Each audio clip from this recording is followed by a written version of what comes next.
Psychoanalytic Training Program. Module 4. The Psychoanalytic Method. Freudian Theory and Clinical Practice. A complete digital audiobook training program by the Mercurius Foundation. This audiobook has been carefully crafted for your listening experience. We encourage you to pause, rewind, and revisit the passages that speak to you most. Freud's psychoanalytic technique. Although there is a modification of Freud's theoretical concepts throughout his work, 2 points remain central in terms of their importance. The central role of sexuality, which originates from infancy. The unconscious. Regarding psychoanalytic technique, after adopting the free association method, Freud never abandoned it. This method is also a constant in the works of post-Freudian authors. By freely associating their ideas, the patient gradually overcomes their resistances during treatment, allowing unconscious content to emerge into consciousness. Freud and the technique of psychoanalysis. The neurotic patient is one in whom the psychic conflict between the conscious and unconscious is intense.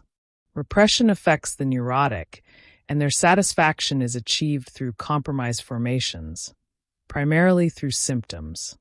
According to Freud, the driving force of psychoanalysis is transference, which is ambiguous, both positive and negative, transferential love and hostility. Transference, then, is the permission the analysand grants the analyst to immerse themselves in their network of meanings, allowing the analyst to question and propose interpretations. It is through transference, through the psychoanalyst's insertion into the patient's chain of representations, that the psychoanalyst can, via interpretation and construction, advance the analysis. Since the patient's initial illness is not static, transference transforms it into a transference neurosis. According to Freud, eliminating this neurosis amounts to eliminating the original illness. Construction refers to the analyst's activity of reconstructing what has been forgotten based on traces left by the patient. Interpretation points to desire. Psychoanalysis opposes hypnotic suggestion in that the latter attempts to resolve symptoms, while its very use conceals repression. Psychoanalysis is a causal therapy. That is, it seeks to identify and reveal the relationship between cause and effect. The cause, what has been repressed. The consequence, the symptoms or discomforts reported by the patient. Psychoanalysis aims to identify and remove these causes. However, psychoanalysis does not focus solely on the roots of phenomena, but can also reflect on their consequences, such as how symptoms are perceived. Thus, psychoanalysis, with its theoretical framework, operates within the field of ethics, specifically the ethics of the impossible, as it does not impose a particular morality on patients but leaves it to them to make their own decisions. What is the psychoanalytic method? One of the most influential figures in the psychoanalytic method was Sigmund Freud, who dedicated his work to the study of the human mind. In particular, we highlight the human unconscious, as it is the true holder of mnemonic traces. However, merely knowing the contents of the unconscious was not enough.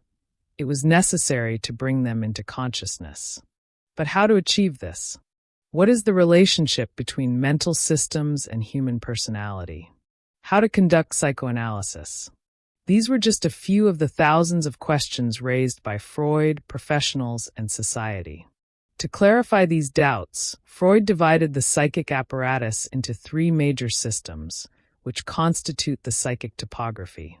That is, they illustrate the interrelations between these systems and their relationship with consciousness. The unconscious. The first of these systems was the unconscious, which operates through the primary process. Its main characteristic is the tendency toward total and immediate discharge of mental energies. This system encompasses psychic elements whose accessibility to consciousness is very difficult or impossible, impulses and feelings of which the individual is unaware. Thus, the most common ways to access these contents are through dreams, free association and dialogue, Slips of the tongue, Freudian slips. Jokes. Projective tests. The history of neurotic and psychotic symptoms. Through these means, repressed unconscious contents pass into the preconscious after undergoing mechanisms such as displacement, condensation, projection, and identification. They then manifest in consciousness. The preconscious and the conscious. The second system was the preconscious, which includes mental elements readily accessible to consciousness. These are governed by secondary processes. It also contains thoughts, ideas, past experiences, impressions of the external world, and other impressions that can be brought into consciousness, though mediated by verbal representations. The preconscious system is the intersection between the unconscious and the third system, the conscious. The conscious, in turn, includes everything that is conscious at a given moment. The three agencies proposed by Freud. Between the unconscious, UCS, and preconscious, PCS, systems operates an intersystemic censorship that allows the PCS to exclude undesirable elements from the UCS and deny them entry into the conscious, CS, system. That is, these elements remain repressed in the unconscious. To further clarify these processes, it was established that an event first occurs in the conscious, is recorded in the preconscious, and is then repressed into the unconscious. For a psychic act to become conscious, it must traverse the levels of the psychic system. However, Freud noted that this process did not always occur effectively, as if certain barriers impeded or limited it. Observing this, Freud subdivided the psychic system into three agencies. ID. Ego. Superego. These would be submerged within the three systems of psychic topography mentioned above. The conscious system comprises part of the ego, the preconscious encompasses most of the ego, and the unconscious includes all three agencies, including the repressed unconscious. The superego as mediator. In this new classification, there is a direct relationship with human personality. The ID consists of instinctual impulses, whether sexual or aggressive in origin. These impulses undergo modifications due to the impact or interaction of internal drives and external stimuli, eventually forming the ego. Its primary function is to coordinate internal functions and impulses, allowing them to express themselves in the external world without conflict. To fulfill this role, the ego relies on the superego. The superego ensures that development occurs in a socially acceptable manner, acting as a mediator between the ego and moral restrictions, as well as all impulses toward perfection. This was the psychic reality of the human being according to Freud. Yet, even after dividing and subdividing the psychic apparatus, he still questioned, how could a psychoanalyst help individuals with their psychic problems? Many speculations arose, and the most widely accepted and still used by clinical psychoanalysts today is the trial treatment. Procedures of the psychoanalytic method. This treatment, called the preliminary interview by Lacan, involves a pre-selection process where the potential patient presents their complaint to the psychoanalyst. The patient engages in free association with minimal interference from the analyst. The analyst's participation is minimal because their goal is to formulate a hypothesis about the individual's psychic structure, classifying it as neurosis, perversion, or psychosis. Additionally, the patient themselves introduces their own signifiers. After this interview, the psychoanalyst directs the transference to a specific analyst. In this case, they reframe the demand, transforming the subject's demand for love or cure into a demand for analysis. Alternatively, if they choose not to accept the patient for any reason, they may dismiss them. Once the demand for analysis is accepted, the individual becomes a patient, and the analyst proceeds with the analysis proper. To conduct this analysis, they employ certain techniques, including diagnostic hypnosis. Hypnosis, along with free association, the patient's overcoming of resistances, and the production of an analytic system, allows unconscious contents to be brought into consciousness. Conclusion. After an in-depth evaluation of this psychoanalytic method, it is concluded that psychoanalysis is primarily grounded in transference and is a causal therapy. This means its focus is on removing the root causes of the problem, though it does not solely address the roots of phenomena. It prompts the subject to question their symptoms, historicize their discourse, and allows the analyst to formulate a diagnostic hypothesis. This transforms the illness into a transference neurosis, and by eliminating this neurosis, the original illness is eradicated and the patient is cured. The 4 stages of psychoanalytic therapy. Clinical treatment in psychoanalysis is a process carried out in stages. These stages are not rigid. They constantly flow and overlap. We will demonstrate that it is possible to identify 4 major stages of therapy and understand the characteristics and roles of each. The 4 stages of clinical treatment in psychoanalysis.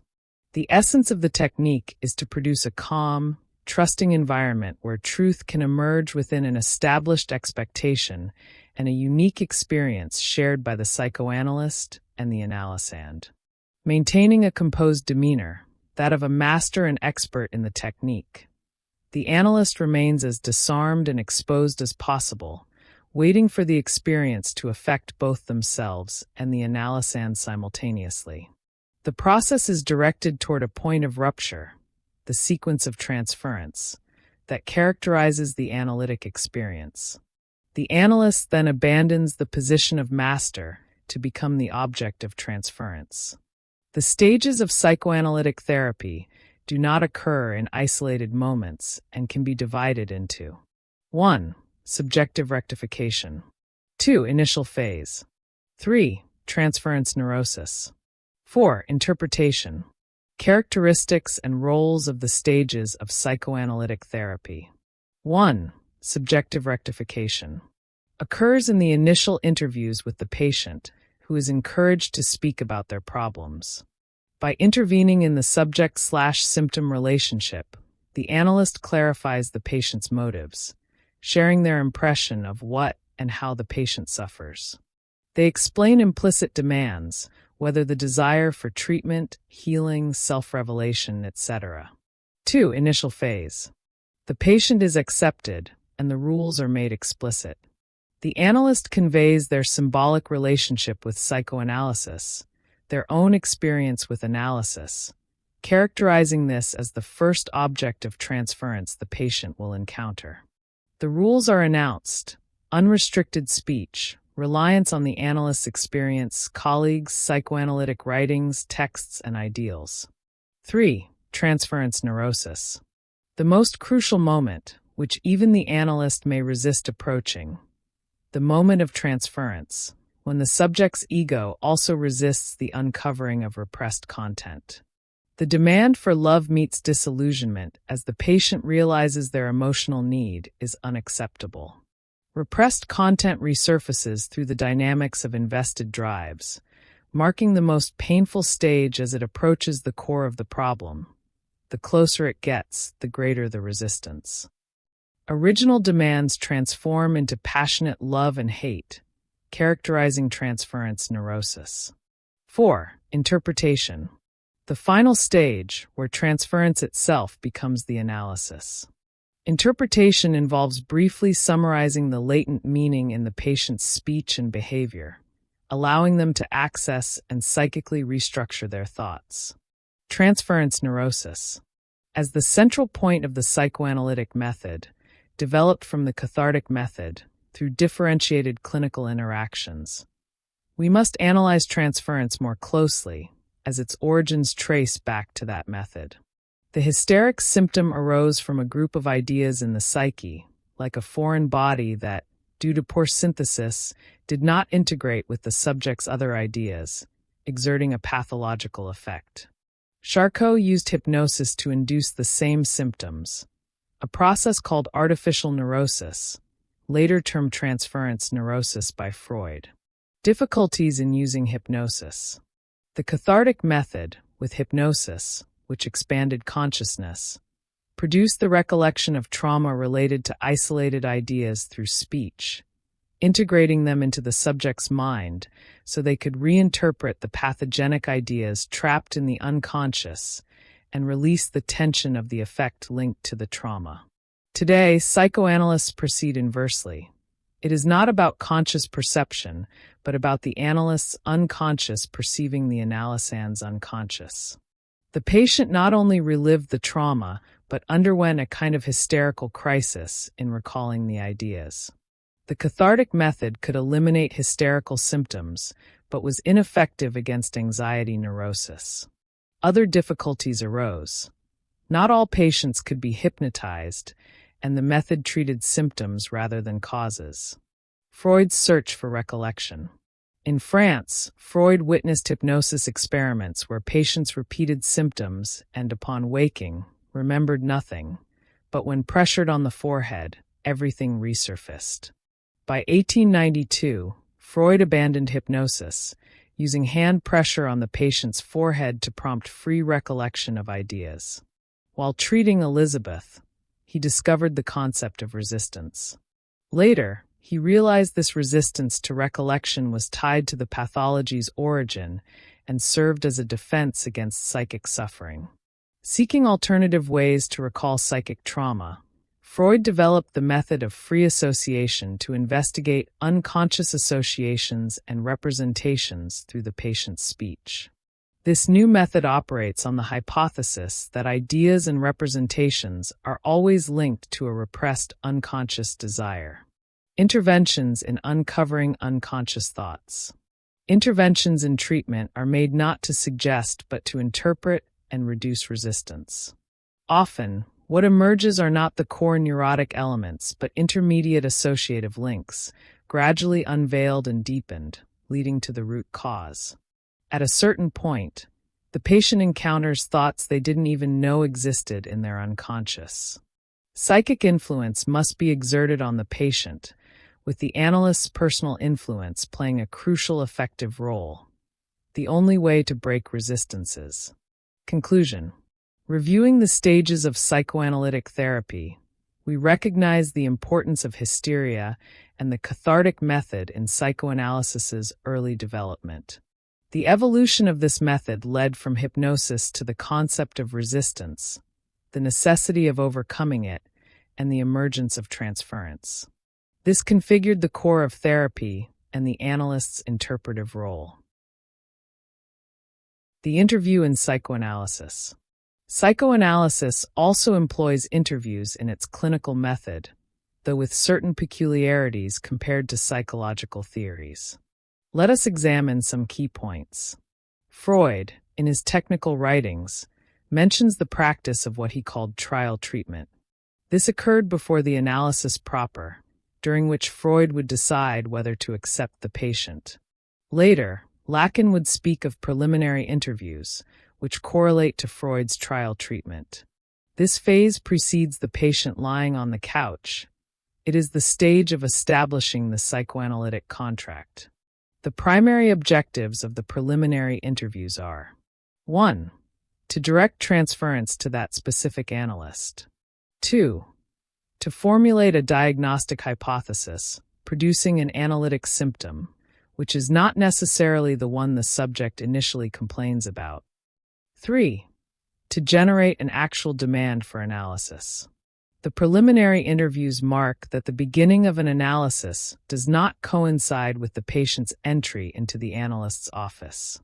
Rather, it is the end of the preliminary interviews that establishes a cut, marking entry into the analytic discourse.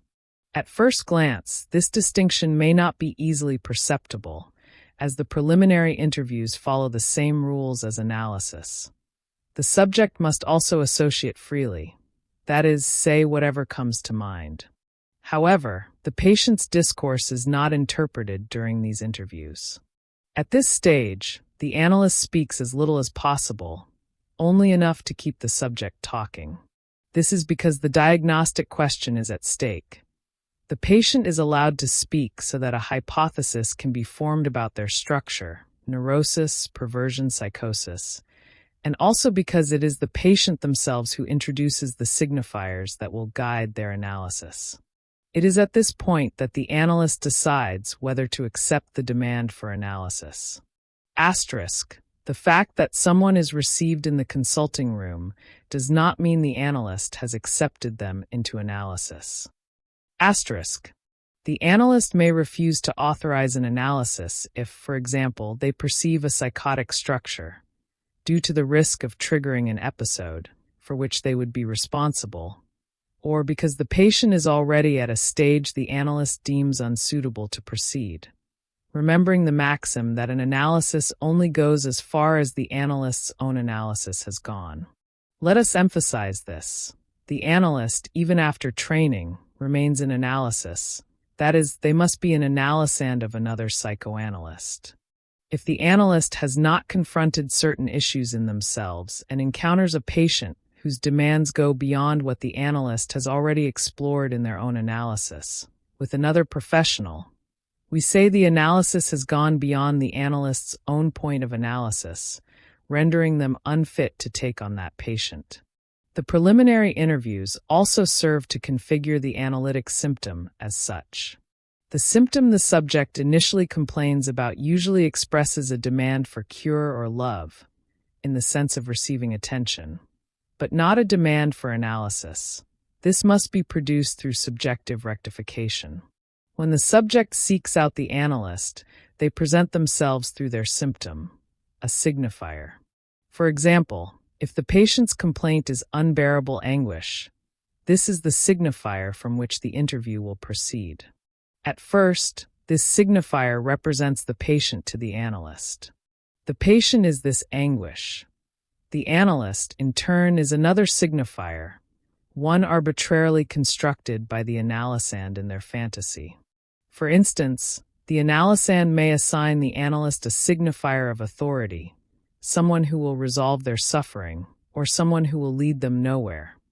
These ideas are created by the patient based on their personal history, mental formation, and this initial contact with the psychoanalyst. Thus, at the beginning of the process, the subject believes the analyst holds a knowledge or power to cure and places the analyst in the position of authority, what Lacan called the subject supposed to know. If the subject's initial demand is to rid themselves of a symptom, subjective rectification transforms the initial symptom into an analytic symptom, i.e., a symptom that now establishes the bond between analyst and analysand, constituting a true demand for analysis, addressed to that specific analyst. Simultaneously, symbolic transference is established toward the analyst, a fundamental phenomenon for analysis to take place. Once the analytic symptom is configured, it becomes an enigma for the subject to decipher, pointing to their division. This is called the hystericization of discourse. It is as if the patient's affective energy shifts from the symptom itself to the analytic symptom and the way it helped create the transference bond with the analyst. In summary, the preliminary interviews serve the following functions. 1. To establish transference at a symbolic level. 2. To implicate, i.e., commit, the subject in their symptom, configuring an analytic symptom. 3. To rectify the demand, transforming the demand for love or cure into a demand for analysis. 4. To prompt the subject to question their symptom, historicizing their discourse. 5. To allow the analyst to formulate a diagnostic hypothesis. The psychoanalytic interview. The psychoanalytic interview aims to determine whether the individual seeking the analyst should or should not undergo psychoanalytic treatment. According to Bledger, the interview assesses the psyche or personality of the potential patient. In psychoanalysis, the non-directive research model is recurrent, without predefined topics. It is important to remember that for Freud, no human being can provide reliable information about themselves. The observer-participant relationship in the psychoanalytic interview. Another relevant topic refers to the field of the psychoanalytic interview. Everything that happens in an interview is related to the relationship established between the participants. The recommendation is that the analyst participates as little as possible, leaving the initiative to the interviewee. For Sullivan, a pioneer in the study of interviews, the appropriate expression for this stance is observer-participant. For the interviewee, the stimulus is represented by the presence of the analyst. In this context, based on a question formulated by the analyst, the interviewee may address very broad topics. However, the main question is, why was this question necessary? Anxieties and silences in the interview. It is common for anxiety processes to occur on both sides during the interview. In this case, it is essential that this anxiety be modulated. This is achieved through a compassionate and containing stance by the interviewer. It is also vitally important to establish the variables of time and place, which translate into a posture of neutrality by the interviewer. This attitude should permeate the entire treatment, should it occur. Typically, as Fernando Ulloa points out, it is common for the analyst to adopt an iatrogenic stance toward the interviewee. They may appear very receptive, smiling, and informal during the interview, but assume a distant, serious, and formal posture during treatment. This configures what the author calls the silent analyst. In this context, an analyst perceived as silent by the patient may also be seen as deaf. The most common consequence in these cases is the worsening of symptoms in an attempt to regain that analyst from the interview. The role of interpretation in the psychoanalytic interview. Another aspect concerns interpretation in the psychoanalytic interview. For David Lieberman, interpretation should be avoided during the interview, as the analysand may perceive it as a value judgment by the analyst. On the other hand, for Bledger, there are cases where interpretation is necessary, especially when there is distortion or interruption in the communication process. Etchegoyen believes that interpretation is necessary in cases where it indicates the possibility of removing a concrete obstacle. In this case, it is vital to keep in mind that the purpose of the interview is to assess the suitability of treatment for this subject, whether or not an analytic process will take place. Returning to the pioneer of this topic, Sullivan argues that it is necessary to confront the interviewee with some anxiety during the interview. Otherwise, if the process were entirely comfortable for the interviewee, it would have no reason to exist. During the interview, forms of anxiety may provide the analyst with clues about the aspects that most trouble the interviewee. Transferences and countertransferences in the psychoanalytic interview. During the interview, the occurrence of anxiety also allows the analyst to observe processes of transference and countertransference. In this process, the interviewee reproduces conflicts and aspects of their past in the interview, which take on psychological reality. In this sense, the analyst does not respond only logically, but also within the countertransferential realm. It is also crucial to highlight the referral interview. After making a referral, it is advisable that the referred individual later inform the analyst about the other encounter and make themselves available in case of any difficulties. Types of psychoanalytic interviews. The psychoanalytic interview is a means for the analyst to decide whether or not to take on a particular case. In psychoanalysis, this initial stage involves minimal communication from the analyst. The potential or patient is observed, with few and precise questions asked to better understand them and attempt to categorize them within a structure, perversion, neurosis, or psychosis. In this attempt to learn more about the patient's personality, Cunha suggests that the interview may serve different purposes, such as diagnostic, therapeutic, counseling.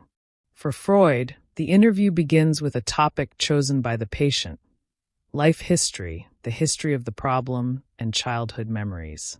This information is relevant for formulating a diagnostic hypothesis as well as a therapeutic plan. For entering analysis, the preliminary interview is of utmost importance. Initially referred to as a trial analysis or test treatment, Lacan contributed to the term used today. For Freud, an interview is necessary to determine whether it is appropriate to accept the patient and to decide the path to follow in fulfilling the promise of cure. Preliminary interview or trial treatment. In his writings, Sigmund Freud also emphasized the importance of the trial treatment before the actual analytic treatment. In his article on Beginning the Treatment, 1913, Freud points out two reasons for using this procedure. The first is to allow the analyst to become familiar with the case and evaluate whether analysis is necessary or appropriate. The second is to enable differential diagnosis. Freud states, "I am aware that there are psychiatrists who hesitate less frequently in their differential diagnosis, but I am convinced that they are just as frequently mistaken. Making a mistake, moreover, is of much greater consequence for the psychoanalyst than for the clinical psychiatrist, as the latter is not attempting to do anything of practical use in any case. He simply risks a theoretical error, and his diagnosis is of no more than academic interest. For the psychoanalyst, however, if the case is unfavorable, he has made a practical error. He has caused unnecessary expense and discredited his method of treatment." For Freud, the initial stage also involves listening, a receptive listening he describes as evenly suspended attention or free-floating attention. The analyst should not draw hasty interpretations or conclusions, as the patient gives meaning to this first stage. The term preliminary interview was introduced by Lacan for what Freud called the trial treatment, both referring to a period of work outside the analysis proper, even if it takes place in the analyst's office. Lacan was adamant in stating, "Each of you knows, though many ignore it, the emphasis I place on preliminary interviews in psychoanalysis for those who seek my advice. Certainly, they have an essential function in analysis. There is no possible entry into analysis without preliminary interviews." Types of interviews. There are various types of interviews, each distinct and serving different purposes. These interview models provide data to be analyzed, resulting in a microdiagnosis. Structured or directive interview. This consists of a sequence of planned and programmed questions aimed at obtaining information and data about the unconscious. Observations include whether the patient was referred, their reactions, verbal and nonverbal language, etc. Non-directive, open, or free interview. In this model, the interviewer may ask more flexible, recurring questions, analyzing much about the future patient. Being dynamic, it allows for exploring topics that a structured interview might not uncover. Semi-structured interview. Here, the patient has free initiative to discuss any subject. The interviewer only asks precise questions or makes interventions to delve deeper into uncertain points.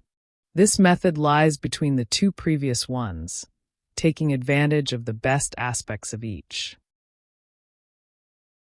Freudian Slips for Freud. In 1901, Freud published another work that would become world-renowned, The Psychopathology of Everyday Life. After publishing The Interpretation of Dreams the previous year, the founder of psychoanalysis expanded his theories on the unconscious to encompass everyday behaviors. If until then he had proven the existence of the unconscious, desire, and repression or suppression, in dreams and the symptoms of neurotics, his goal with the 1901 work was to show how the unconscious manifests in everyday mistakes and slips, known as Freudian slips. Definition of Freudian slip. According to Laplanche and Pontalis, a Freudian slip is an act in which the explicitly intended outcome is not achieved but is replaced by another. The term is not used to designate all failures of speech, memory, and action, but rather actions that the subject usually performs successfully and whose failure they tend to attribute solely to distraction or chance. Freud demonstrated that Freudian slips, like symptoms, are compromise formations between the subject's conscious intention and the repressed. Note that Freud assigns value to the mistake as data.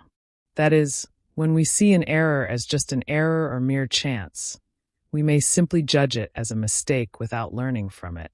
This only changes when we grant the mistake scientific dignity. That is, when we treat it as data. In Portuguese, we use the term autofalho, Freudian slip, to refer to errors in language, writing, speech, reading; memory errors, forgetting; behavioral errors, tripping, falling, breaking things, etc. In English, these errors are known as Freudian slips or parapraxes. These mistakes are not accidental, but rather signs of compromise formations, connections, between the unconscious and the conscious. It is a kind of unintentional but intentional act. Consciously, the person might claim they did not mean to make such a linguistic, memory, or behavioral error, but unconsciously, there would be a causal explanation. In German, the language unifies these errors through the prefix ver. Speech errors, asterisk versprechen asterisk. Writing errors, asterisk verschreiben asterisk. Reading errors, asterisk verlesen asterisk. Memory errors or forgetting, asterisk vergessen asterisk. Behavioral errors or clumsy actions, asterisk vergriffen asterisk. As Laplanche and Pontalis further explain. From this, it follows that on another level, the so-called Freudian slip is a successful act. The unconscious desire is often realized in it quite clearly. The expression Freudian slip translates the German word Fehlleistung, which for Freud encompasses not only actions in the strict sense, but all types of errors, slips in speech and psychic functioning. Note that before Freud, these marginal phenomena of everyday life had not been grouped or conceptualized under a single term. It was his theory that introduced this notion. Such errors are not just meaningless mistakes. If we investigate why they happen, we see that, from another perspective, the error is an indirect success. The famous phrase by the little Shakespeare, Chespirito, creator of the character El Chavo, expresses it well. It was unintentional, but intentional. A Freudian slip was unintentional, consciously speaking, but also intentional, unconsciously. Types of Freudian slips. In the Psychopathology of Everyday Life, 1901, Freud identifies 3 types of Freudian slips. 1. Slips in language, speech, writing, reading. 2. Slips of forgetting, memory lapses. 3. Slips in behavior, falling, breaking, dropping, tripping, etc. Essentially, disturbances in motor control. Asterisk, asterisk. Slips in language. These are the most well-known Freudian slips. An example would be when people say phallic act instead of the correct Freudian slip. It is as if unconsciously they know the phallic/sexual justification for a certain behavior. Returning to the phrase "that was a phallic act," we see that the person replaced Freudian slip, asterisk autofalho asterisk, with phallic, asterisk phallico asterisk. A speech error that, if investigated, may reveal an unconscious meaning. 2 criticisms arise regarding the risk of generalizing this interpretation. Counterarguments to applying the concept of Freudian slips in language. 1. People may not have access, even unconsciously, to this word substitution. It may simply be a coincidence or linguistic error, analogous to a spell checker suggesting word swaps without unconscious motivation. 2. Obviously, within a therapeutic context and without imposing a single interpretation, the analyst may explore unconscious motivations behind the slip. For example, during a college presentation in her first semester, a student was talking about Freud and said, "That's how fraud." We would have to investigate why the student considers Freud a fraud, but it is clearly an example of a Freudian slip. However, if the student did not know the correct pronunciation of Freud's name, would she harbor some unconscious resentment, a rejection of his theory as if this rejection were a defense mechanism? Slips of forgetting. In the psychopathology of everyday life, Freud provides several examples of all three types of slips.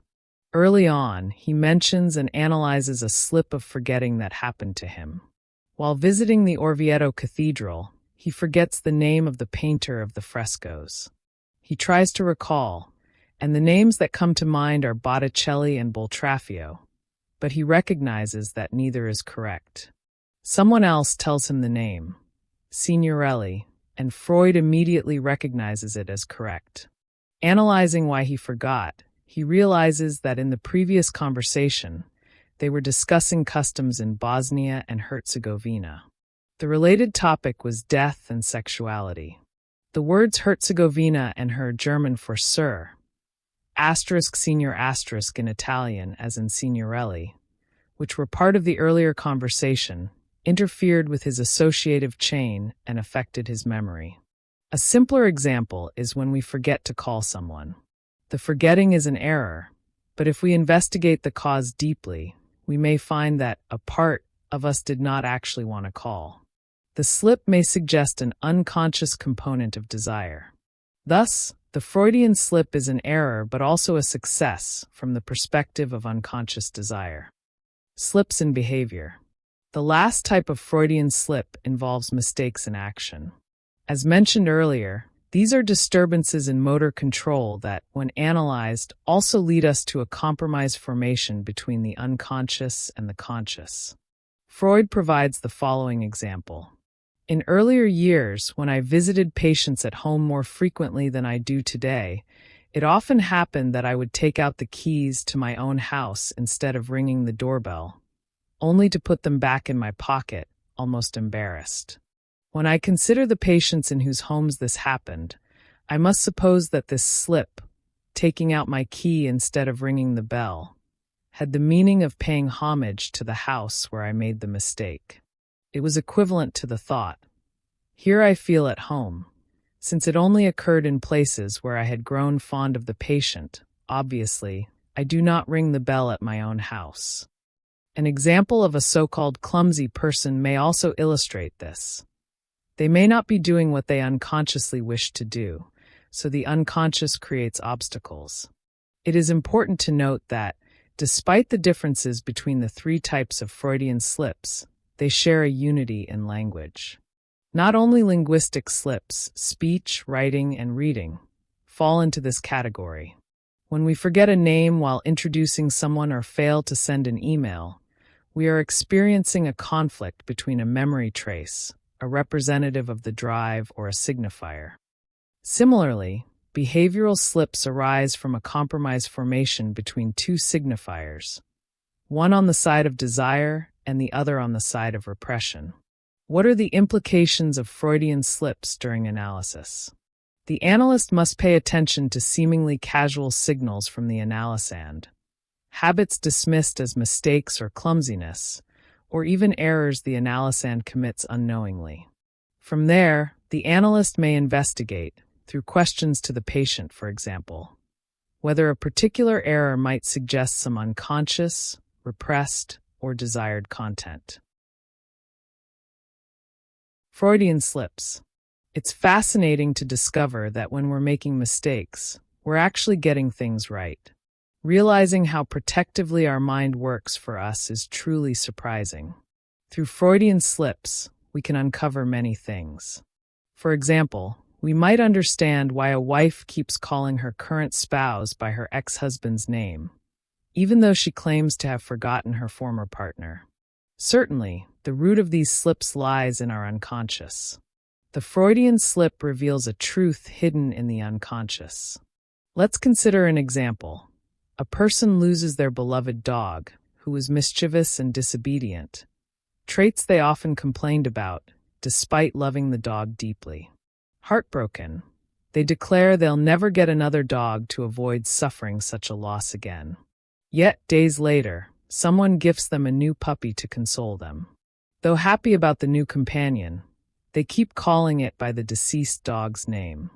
The new puppy is well-behaved and even trained, yet they still scold it. This shows they didn't truly want a new dog. They hadn't moved on from the loss. by calling the new dog by the old name and treating it with the same frustration. They unconsciously wish the old dog were still there. Another example is when we intend to say or write one word but end up using another.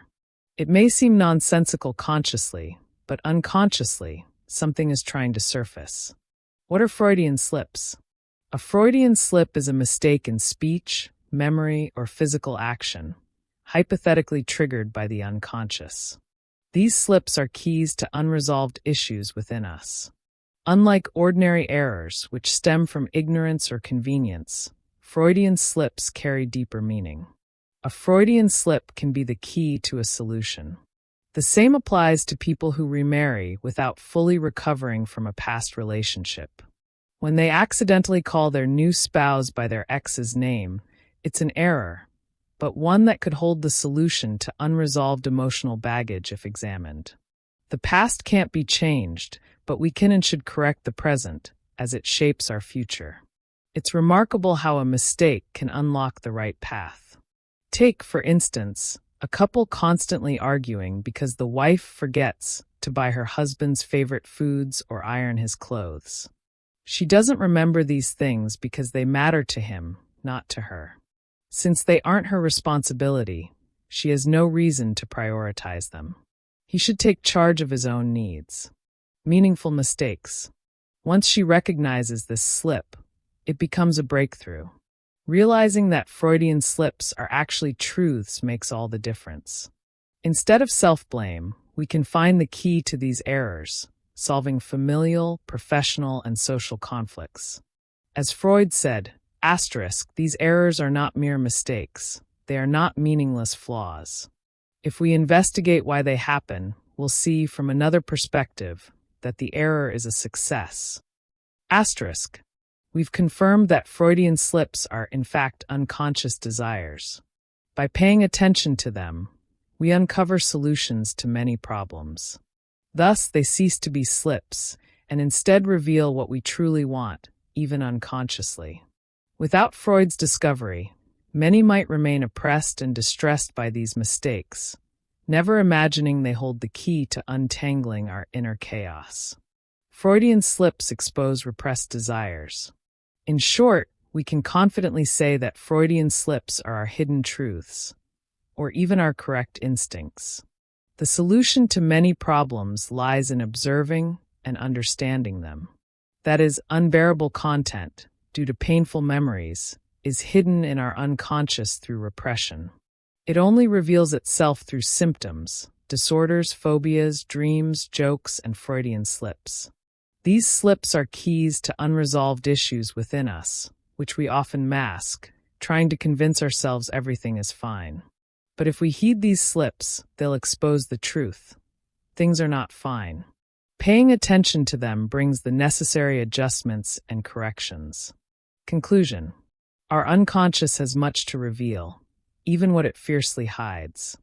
Without Freudian slips, we might never uncover and resolve small issues before they grow into giants. So, long live Freudian slips. They guide us to the truth. Analytical procedures. Psychoanalysts employ specific techniques that draw upon various other fields of knowledge to address the dynamics of the human psyche, an intangible, idiosyncratic, individualized reality. We speak of the intangible to emphasize the inherent difficulty of our work. While the suffering we confront is real, everything else we must consider is elusive and complex to access as we deal with emotions, often unknown because they reside in the unconscious. We psychoanalysts use no instruments. We do not touch our patients, administer drugs, or even offer advice. Yet, psychoanalytic procedures can bring significant improvement and, in some cases, even cure symptoms causing distress. This is why we say our practice is an art, a challenging one, demanding total dedication, countless hours of study, extensive research, and continuous exchange within professional communities. As Freud stated, psychic processes are inherently unconscious, and conscious processes are isolated acts, fragments of total psychic life. The processes of unconscious psychic life are largely dominated by tendencies that may be termed sexual in either the narrow or broad sense of the word. This latter assumption is, in fact, the fundamental characteristic of psychoanalysis, which essentially seeks to explain the entirety of human life, not just private and individual existence, but also public and social life, by tracing it back to a single force, the sexual instinct or libido, in the technical sense of the term. Asterisk. We must always remember that, no matter how diligently we study, we will never attain an ideal level of knowledge. Unlike other medical fields, we do not base diagnoses on anatomical specimens, X-rays, lab tests, new drugs, or psychometric assessments. Our patient is a unique human being, shaped by a singular family environment, who has developed by adapting to unique conditions influenced by their own subjective interpretation of sustained experiences, or fleeting moments that lasted no longer than the blink of an eye. The method of free association. We will explore other aspects of psychoanalytic practice, such as transference, countertransference, and resistance, in later modules and through case studies during the supervision phase of our course. For now, let us focus on the essence of psychoanalytic practice, the technique or method of free association. In earlier modules, we saw how Freud replaced hypnotic suggestion with free association, establishing it as the quintessential psychoanalytic method, one that remained central throughout his career. In other words, free association is the most distinctly psychoanalytic way to conduct an analytic session.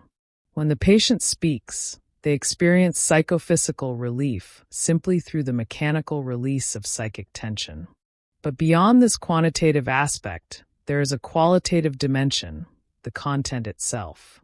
By saying whatever comes to mind without self-censorship, without the analyst's censorship, and without the constraints of social or moral norms, the patient distracts their defense mechanisms, allowing unconscious material to surface. In this sense, there is no right or wrong, no losing focus. Or rather, as Freud would argue, losing focus is precisely the key to uncovering the unconscious. After all, dreams, Freudian slips, and jokes are all examples of these revealing mistakes. We build upon the contributions of Laplanche and Pontalis to deepen our understanding of free association.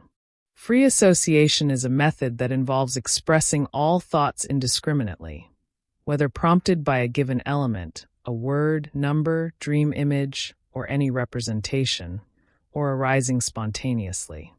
This technique emerged gradually between 1892 and 1898 through various avenues.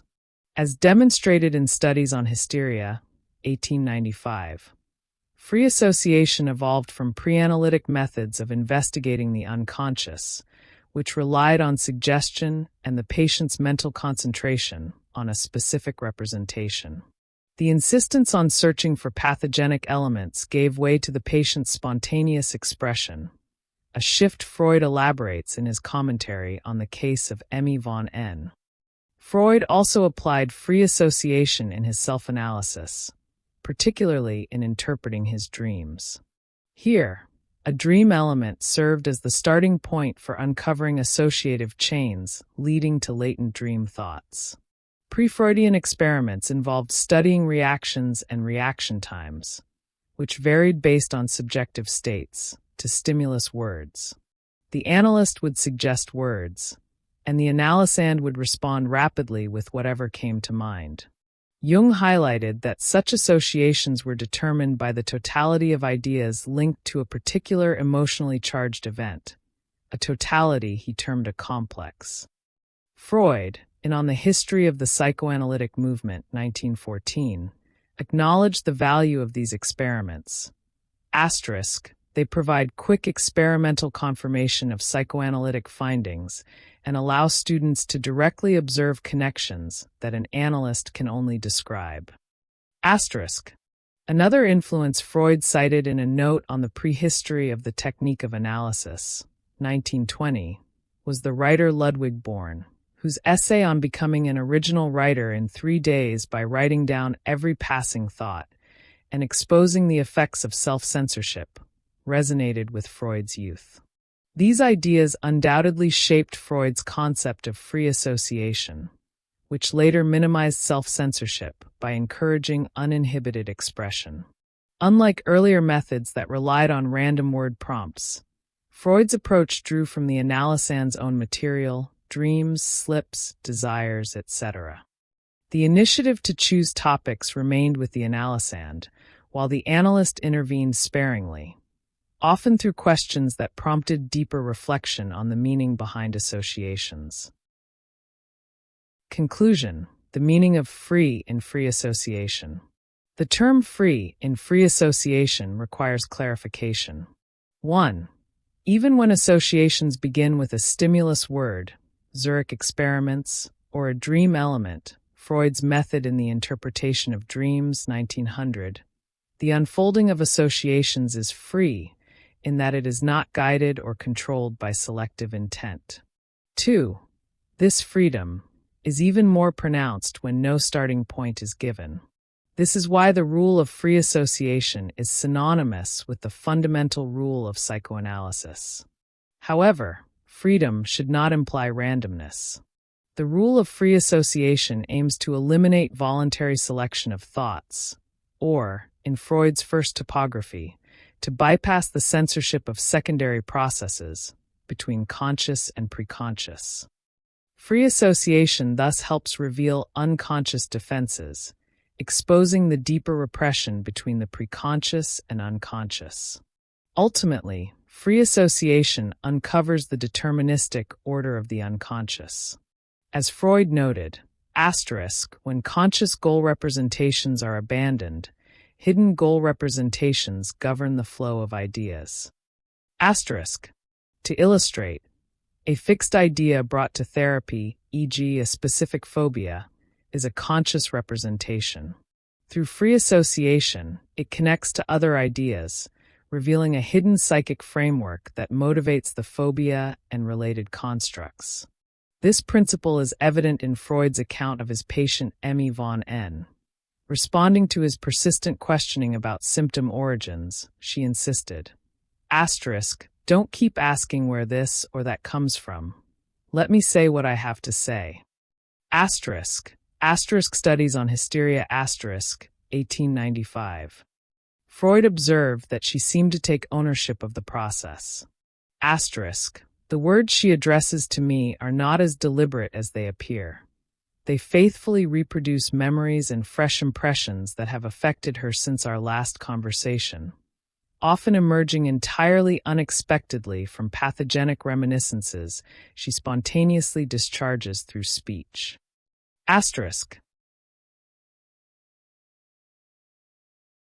Free association.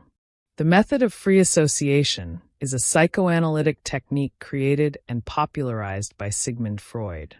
For Freud, it was the quintessential psychoanalytic technique, the one most frequently used in clinical practice. Free association in psychoanalysis increases the chances of accessing the patient's unconscious during therapy. Freud himself, through his studies and analytical experiences, came to view hypnosis as ineffective. Not all patients could be hypnotized, and even when they were, neuroses often returned. Thus, he developed the technique of free association, allowing the analysand to more easily access the elements responsible for releasing affects, memories, and representations. He first employed free association in the treatment of Emmy von R., when she requested that Freud let her speak freely, without pressuring her to recall specific memories. This established a new analyst-patient dynamic, one that did not exist with hypnosis, where psychoanalytic investigation was driven solely by the analyst's questions and the patient, under hypnotic suggestion, was ordered to wake up symptom-free. From then on, Freud instructed his patients to say whatever came to mind during their sessions. Dream interpretation as a form of free association. In the interpretation of dreams, Freud recognized that many dreams defied simple comprehension, appearing illogical yet possessing their own internal logic. Just as free association while awake bypasses the ego's defenses to access the unconscious, dreams express unconscious fears and desires, though in figurative, not literal terms. As Freud wrote, whenever two elements appear close together, this guarantees that there is a particularly intimate connection between what corresponds to them in the dream thoughts. Similarly, in our system of writing, means that the two letters are to be pronounced in one syllable.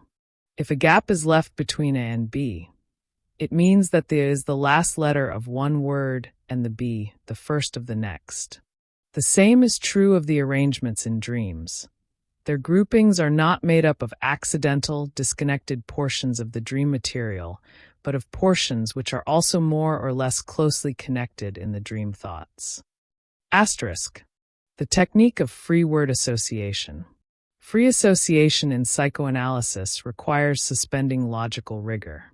Any thought, no matter how absurd or inappropriate, should be voiced. If you've ever participated in a brainstorming session, you have a rough idea of free association. The difference is that in psychoanalytic therapy, only the therapist and patient are present. Free association and floating attention. Our attention naturally drifts.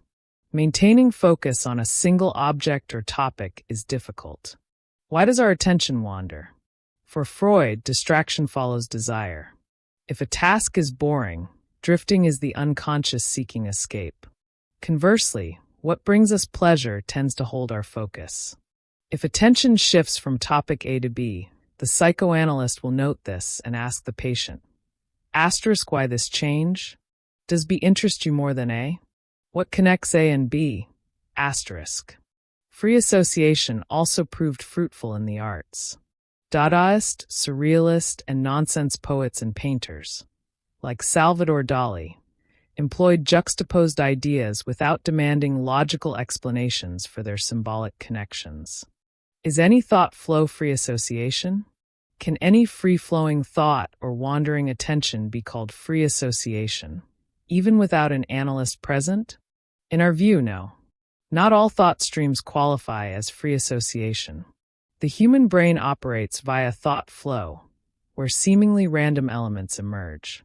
This occurs mildly in healthy individuals and more intensely in those with certain disorders. Artists like James Joyce and Virginia Woolf harnessed this stream of consciousness technique. However, in psychoanalysis, free association refers specifically to the therapeutic method, used by analyst and patient together, not to all manifestations of thought flow. Freud astutely observed, 1. Thought flow is the brain's natural dynamic. 2. When rational conscious control weakens, this flow becomes more apparent. 3. This method, akin to modern brainstorming, can reveal unconscious material. 4. Once revealed in therapy, disjointed fragments can be reassembled by analyst and patient. 5. This reassignment of meaning, when it resonates with the patient, enables what Freud called healing through words. Free association word test. This test is often used in HR interviews and psychological assessments. The interviewer says a word, and the interviewee responds with another. Criteria typically evaluated include response speed and creativity, non-obviousness. For example, if the interviewer says green, and the interviewee replies, color, too literal. Yellow, a complementary color, e.g. flag colors. Low creativity but shows attempt to move beyond the obvious. Amazon, more creative via metonymy, the Amazon is lush/green. This scores higher. Freud concluded that, as with dreams, the sequence in which patients voice their thoughts reveals hidden logic. These associations expose desires, anxieties, memories, and psychic conflicts. The psychoanalyst deciphering conscious material. This method involves the analyst calmly listening to a torrent of ideas. With experience, the psychoanalyst can 1. If resistance to the narrative is mild, infer unconscious material from the patient's illusions. 2. If resistance is strong, recognize it when associations stray from the topic, then explain this to the patient. Discovering resistance is the first step toward overcoming it. Free association offers key advantages. Minimizes the patient's evasion of thoughts. Maintains connection to current reality. Ensures no aspect of neurosis is overlooked. Prevents analyst bias from distorting the process. The patient directs the analysis and narrative structure. Systematic handling of specific symptoms or complexes becomes impossible, like assembling a puzzle with perpetually missing pieces. Giving patients voice through free association. In stark contrast to hypnosis, Freud inverted the analyst-patient dynamic, empowering those who once only answered questions. Speech became the vehicle for cure. Patients could start anywhere in their narrative, unconcerned with where it might lead. Free association is not intentional storytelling. Through speech, patients reconnect with repressed ideas underlying current struggles, gaining new understanding. Awareness of these thoughts dissolves symptoms. When repressed memories of past events remain unresolved, the past persists in the present, constantly reenacted through symptoms. If the reaction is repressed, the effect stays tethered to the memory, generating symptoms. Conclusion. Freud taught us to listen to patients with our unconscious, eliminating the need to memorize their words. The interrogation-style script became obsolete. Chance became welcome in therapy, as it revealed unconscious material. Hypnosis and suggestion were rendered non-essential. In their place, Freud embraced 1. Free association of ideas. 2. Dream interpretation. 3. Analysis of jokes and Freudian slips.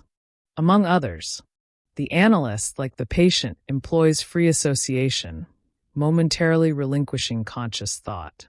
Listening, like speaking, is central to psychoanalysis. Just as speech relies on free association, the analyst's listening must detect non-obvious connections. These can provide insights, helping patients understand their condition. Free association. Knowledge of the evolution prior to the free association method allows for a better understanding of psychoanalytic theory and its origins. In his early encounters with Dr. Charcot in Paris, Freud became aware of the power of hypnotic suggestion in the treatment of hysteria. Hysterical symptoms, which had no physiological origin, were considered simulations. Until Charcot introduced hysteria into the scientific field and, through hypnosis, observed that some hypnotic manifestations produced physiological changes, such as shifts in excitability within the nervous system, extreme neuromuscular hyperexcitability, somnambulistic contractures.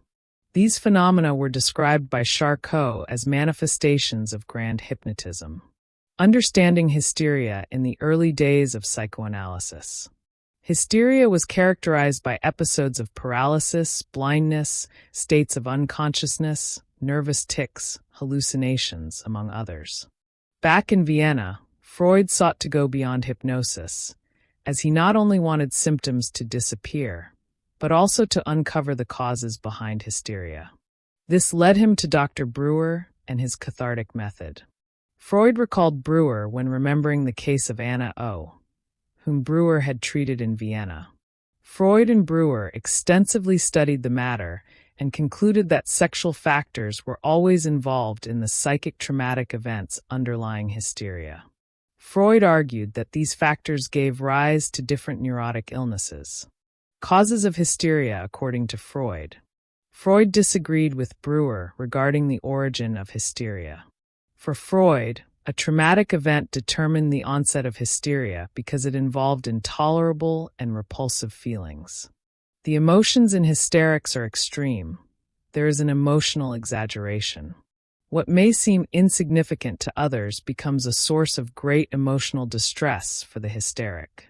Freud emphasizes that whenever this occurs, the psyche defends itself, repelling the displeasurable representation and removing it from consciousness. Freud adapted Charcot and Breuer's techniques, hypnosis and its suggestions, as well as the cathartic method, in a new way. These inspired Freud in his investigation of psychoneuroses and the study of the unconscious. Free association becomes the psychoanalytic method par excellence. In studies on hysteria, we can see the progress of Freud's research, where hypnosis and the cathartic method were very close to the discovery of the free association method. Freud reconsidered hypnotic suggestion and the cathartic method because they were difficult to apply to all patients.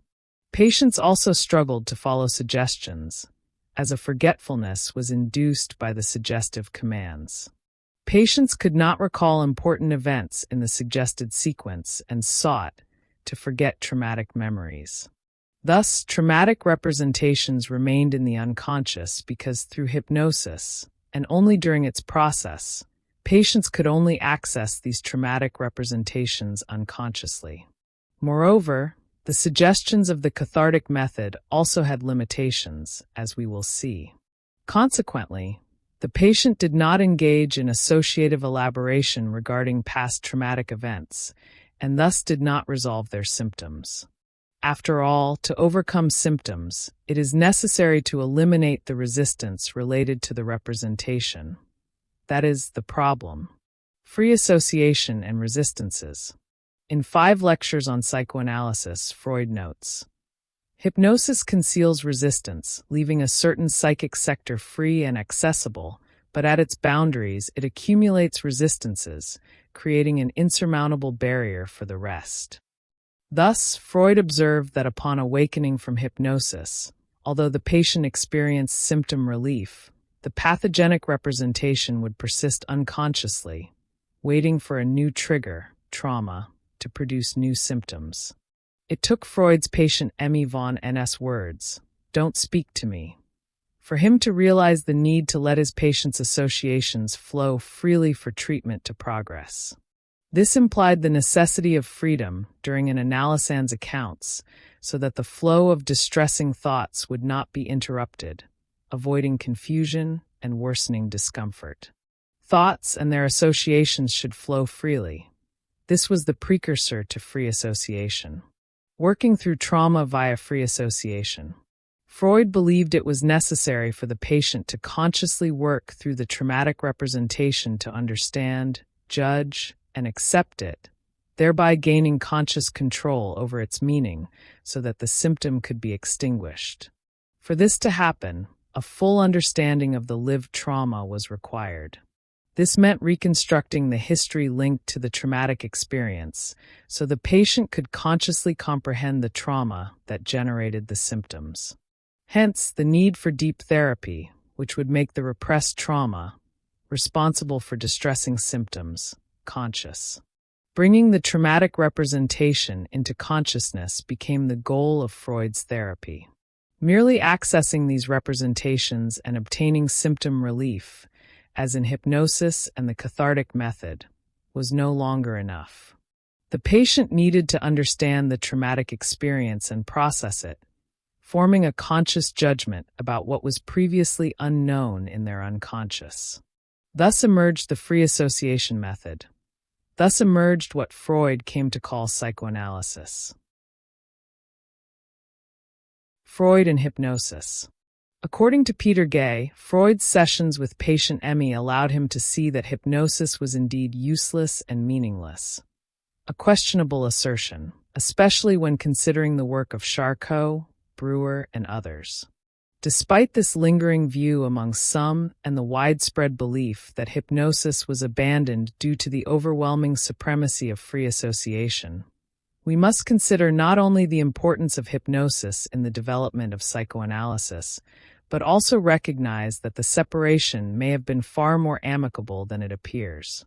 In fact, even a superficial analysis of Freud and Charcot's work reveals that hypnosis played a crucial role for Freud.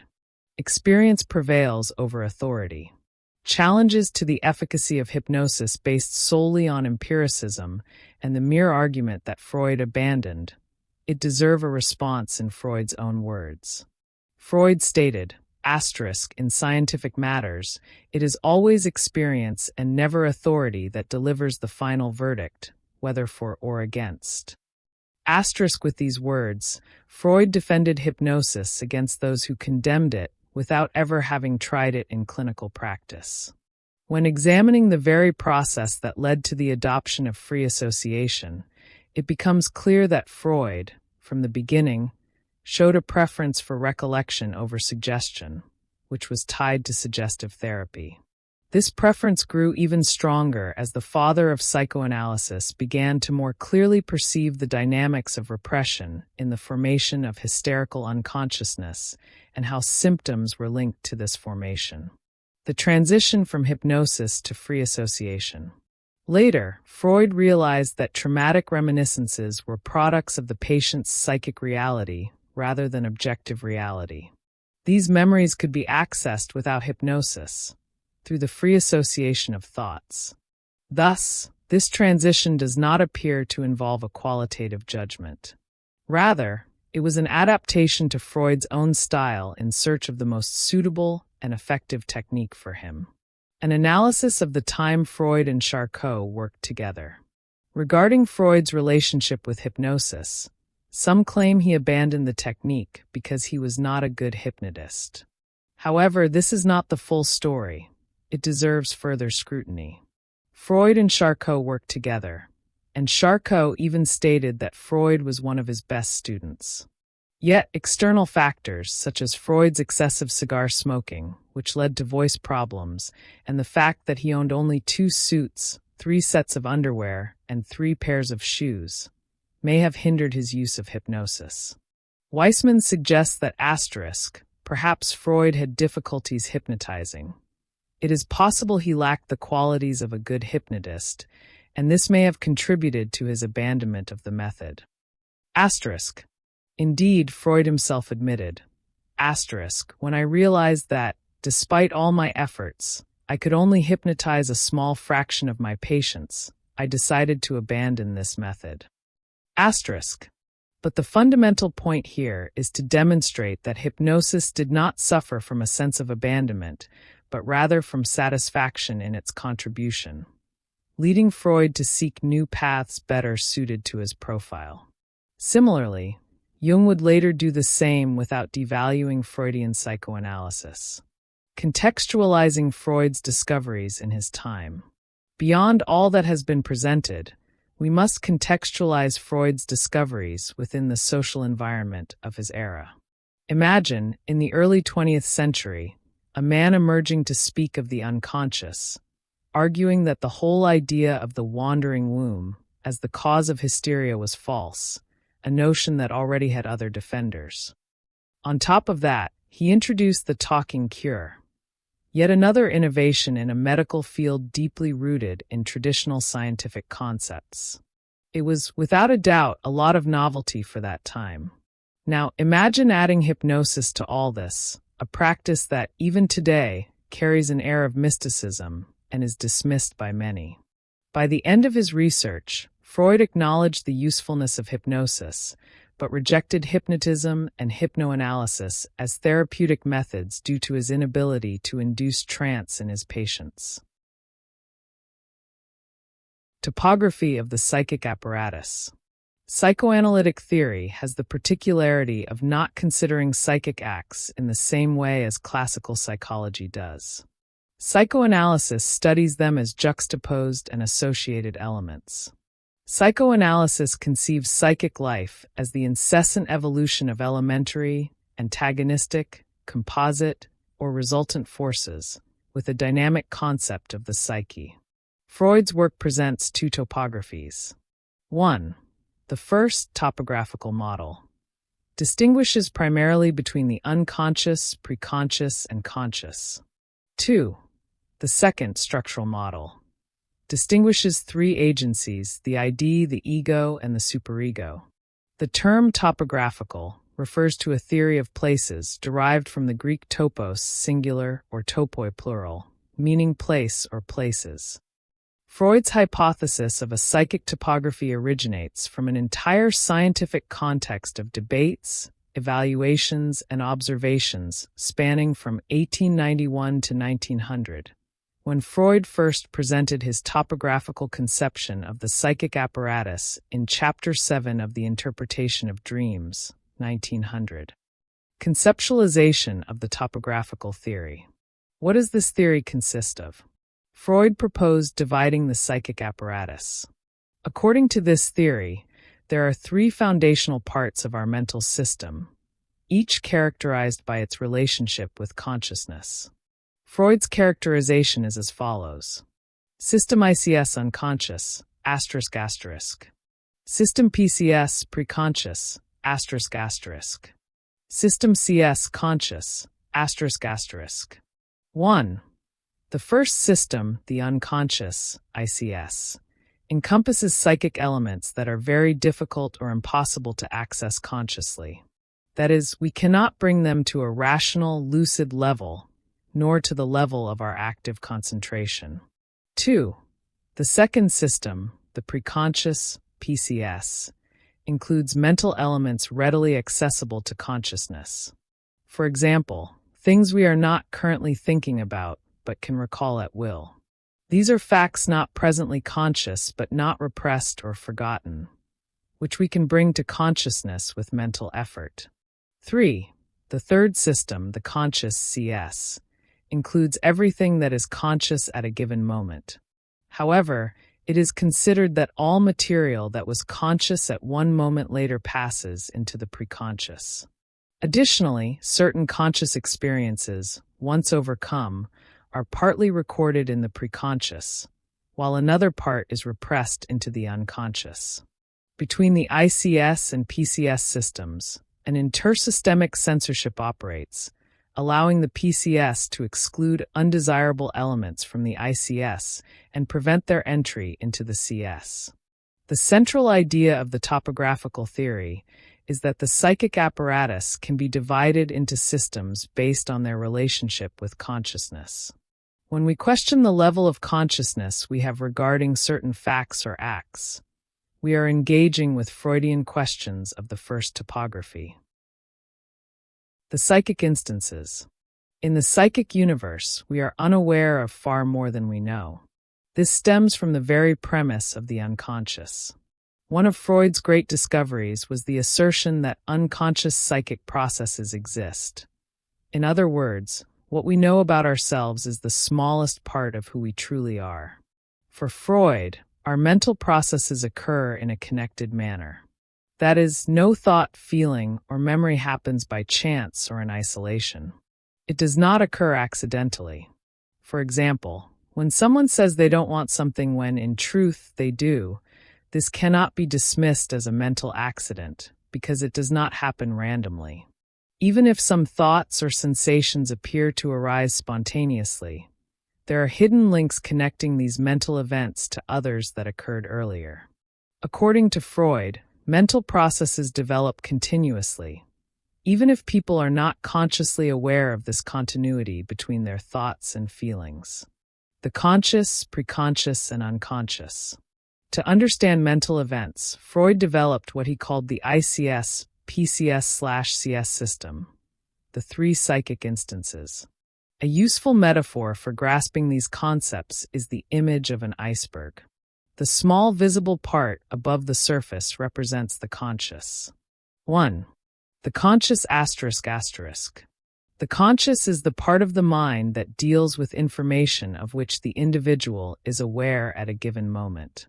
For example, in writing this text, I am focusing on constructing a solid argument, connecting new information with what I already know about the subject. The conscious gathers intentionally focused information at any given time. However, it is just the tip of the iceberg, a small fraction of the mind. Extending the metaphor, the less exposed parts of the iceberg are what Freud called the preconscious and the unconscious, submerged beneath mental events. The deepest part is the unconscious. How does the conscious function as a psychic instance? This is where mental events occur that were never conscious and cannot be accessed by the conscious mind. In this deep layer, the unconscious, lies repressed or censored information that cannot be recalled. For example, traumatic memories stored in the unconscious may indirectly influence mental life without ever resurfacing. Freud argued that since mental life is continuous, even if we are unaware of unconscious content, thoughts and feelings that seem random are linked to earlier ones, even if those connections remain unconscious. 2. The preconscious ***. Returning to the metaphor, the preconscious is a portion of the unconscious that can easily become conscious. In the iceberg analogy, it corresponds to the middle section, submerged but still accessible. Accessible memories are a good example of the preconscious. For instance, what you learned in a particular class, a recent conversation with a friend, a phone number, or what you ate for breakfast. The preconscious holds recent memories and retrievable information. How does this psychic instance operate? The preconscious acts as a filter between the unconscious and the conscious, a crucial function for healthy mental life. This is Freud's first topography, summarized as the psychic instances of conscious, preconscious, and unconscious. Here, the most significant part is the unconscious, the bulk of the iceberg. For Freud, the unconscious was the realm to be dissected and studied in depth, holding vast unexplored territory. 3. The unconscious ***. Today, neuroscience, not just theory, confirms that the conscious mind uses only 5% of the self's total force and energy, precisely the tip of the iceberg. The conscious operates rationally. Things must make sense, follow logic. In this sense, it constructs linear processes, goals, plans, and dreams to be achieved. Meanwhile, the unconscious uses 95% of the individual's mental structure. Unconscious thoughts are infinitely more powerful than conscious ones. Here, we recall the submerged part of the iceberg. The unconscious operates primarily through association, linking ideas, sensations, and memories. Freud's theory holds that mental life is continuous, meaning present thoughts and feelings are always connected to past ones. How does the unconscious function as a psychic instance? The unconscious constantly makes associations, through a song, a scent, or a mention of someone. These associations can be positive or negative, pleasurable or traumatic. In summary, the conscious is the visible, rational, and immediate part of the mind. The preconscious is the bridge, holding retrievable memories. The unconscious is the vast, hidden force shaping thoughts, emotions, and behaviors through deep-seated associations. Freud's exploration of these layers revolutionized psychology, revealing that what we perceive as self is just a fragment of a far more complex psychic reality. How to represent the topographic theory. It happens in the conscious, gets recorded in the preconscious, gets repressed in the unconscious. We conceive a single figure composed of layers, with the narrowest assigned to the conscious system. Slightly below, there is an equally narrow layer, which we attribute to the preconscious system. The center of the figure, the largest in terms of volume, is understood to be the unconscious system. Thus, the unconscious becomes the core and most important part of the mental apparatus. The conscious. The conscious is the perceptual system for impressions that absorb us in the moment and must be considered as a sensory system situated at the boundary between the internal, of the person, and the external, of the world, capable of perceiving processes from either source. Freud, in his metapsychological theory, uses the term perception consciousness system, PCCS. Note, here PC stands for perception, not preconscious. From a functional standpoint, the perception consciousness system opposes the system of memory traces, which are the unconscious and preconscious. From an economic standpoint, it is characterized by having freely mobile energy. That is, the conscious energy, mechanism of focus and attention, of an individual can handle hundreds or thousands of subjects in a single day. According to Laplanche and Pontalis, Asterisk, in Freud's metapsychological theory, consciousness would be a function of a system, the perception consciousness system, PCCS. Topographically, the perception consciousness system is situated at the periphery of the psychic apparatus, receiving both information from the external world and that originating from within, i.e., sensations inscribed in the pleasure-unpleasure series and memory revivals. Freud often links the perception consciousness function to the preconscious system, then designated as the preconscious conscious system, PCSCS. Asterisk. Psychoanalytic theory is constituted by refusing to define the field of the psyche by consciousness, yet it does not consider consciousness a non-essential phenomenon. Freud criticized behaviorist psychology precisely for exclusively considering the dimension of the conscious. Asterisk, an extreme tendency, such as behaviorism, born in America, believes it can establish a psychology that disregards this fundamental fact. Asterisk, it is very important for the psychoanalyst to perceive this essential aspect of the theory and clinical practice of psychoanalysis. For many schools of psychology, humanities, and natural sciences, the human being is a single indivisible entity, master of their will and responsible for all their actions. For these theoretical currents, the subject would be solely conscious. For psychoanalysis, the subject is divided, split. The idea of an unconscious is the idea of disagreeing with the univocal subject of the schools mentioned in the previous paragraph. The subject is not master of themselves. They are, at the same time, subject and subjected by their memories, their trajectory, social impositions, relationships, experiences during psychosexual development, desires, etc. Yet, it cannot be said that the subject is purely unconscious, since psychoanalysis also considers the conscious dimension. If you have any doubt that the human being is a divided subject, we propose an empirical experiment you have certainly experienced. You are studying, and simultaneously, the desire for pleasure arises to rest, go out, or engage in any other pleasurable activity. Your self is now divided, correct? Mentally, you formulate an imperative phrase. Keep studying. Now, if you were not divided, would you need to give yourself this order? Of course not, because your desire would exactly coincide with what you were doing. But by giving yourself an order, you have already become two, a rational/moral self demanding study, and an impulsive self demanding pleasure. The theoretical choice between an individual subject or a divided subject has implications in various fields: arts, law, social relations, the world of work, interpersonal relationships, teaching-learning processes, education, politics, and obviously in the type of therapy and its techniques.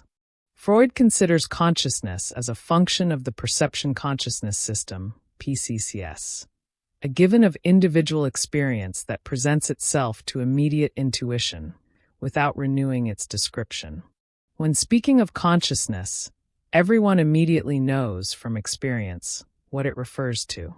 For a psychic act to become conscious, it must traverse all levels of the psychic system. For example, in dreams, representations of objects belonging to the unconscious must associate with corresponding preconscious representations. Only after overcoming the barrier between the two fields do they come into contact with this system and reach the individual's awareness. The subject does not react to every stimulus. It seems as if the conscious system has a special mechanism capable of protecting it from certain excitations that could disturb its equilibrium, which Freud called the stimulus detector or buffer. If an external stimulus is excessively intense for the psyche, it is captured by this protective apparatus, dampened, and transmitted in an economical and gradual manner. In summary, the protective apparatus receives the stimulus from the outside, dampens it, and transmits it gradually, preventing the organism's psychic equilibrium from being disturbed. The stimulus buffer enables the subject to regulate their psychic life through an economical distribution of energetic charges, allowing them to maintain rest and an adequate balance of their energetic tension. Although not the sole instance deciding what is repressed, consciousness plays an important role in 1. Conflict, conscious avoidance of the unpleasant, more discriminating regulation of the pleasure principle.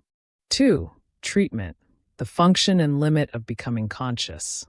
Note that Freud holds two main views on consciousness, necessitating a theory that also includes it. 1. Consciousness is only part of our psychic processes, with most of our mental life being unconscious. 2. Consciousness is not irrelevant, nor is the fact of something being conscious or not, since consciousness marks the individual, and it is necessary to study why some things are conscious while others are not. The idea that consciousness is the gateway of perception and the connection between the inner and outer universe of a subject remains consistent throughout Freud's work. In The Phenomenon of Consciousness, this thesis prioritizes perception, especially perception of the external world. Access to consciousness is first and foremost linked to the perceptions our sensory organs receive from the external world, Freud wrote. The issue becomes more complex when relating consciousness to memory and representational processes. Here, preconscious and unconscious elements are mobilized, interfering with how a person currently perceives and receives a stimulus. Asterisk for a quality to be conferred to thought processes. These are associated in humans with verbal memories whose qualitative residues are sufficient to attract the attention of consciousness. From there, a new mobile investment is directed toward thought. Asterisk.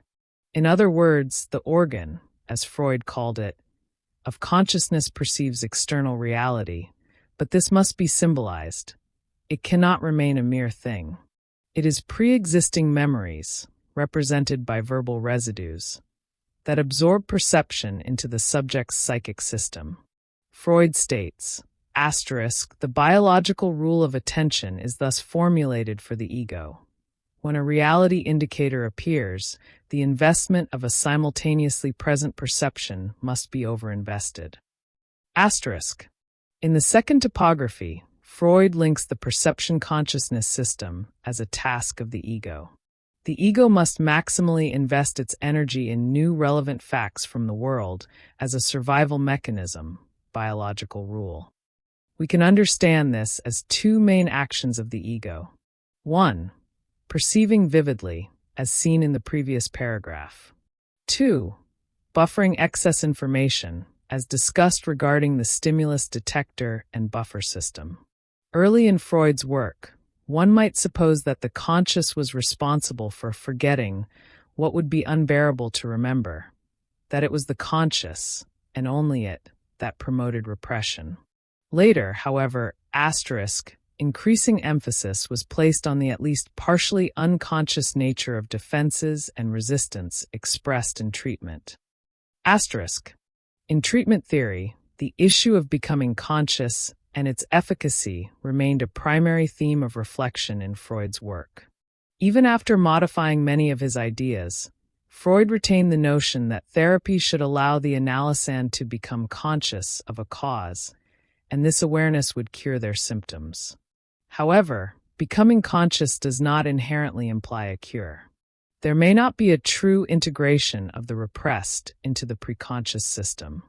That is, it is not enough for the psychoanalyst to tell the analysand that symptom Y is caused by repressed fact X.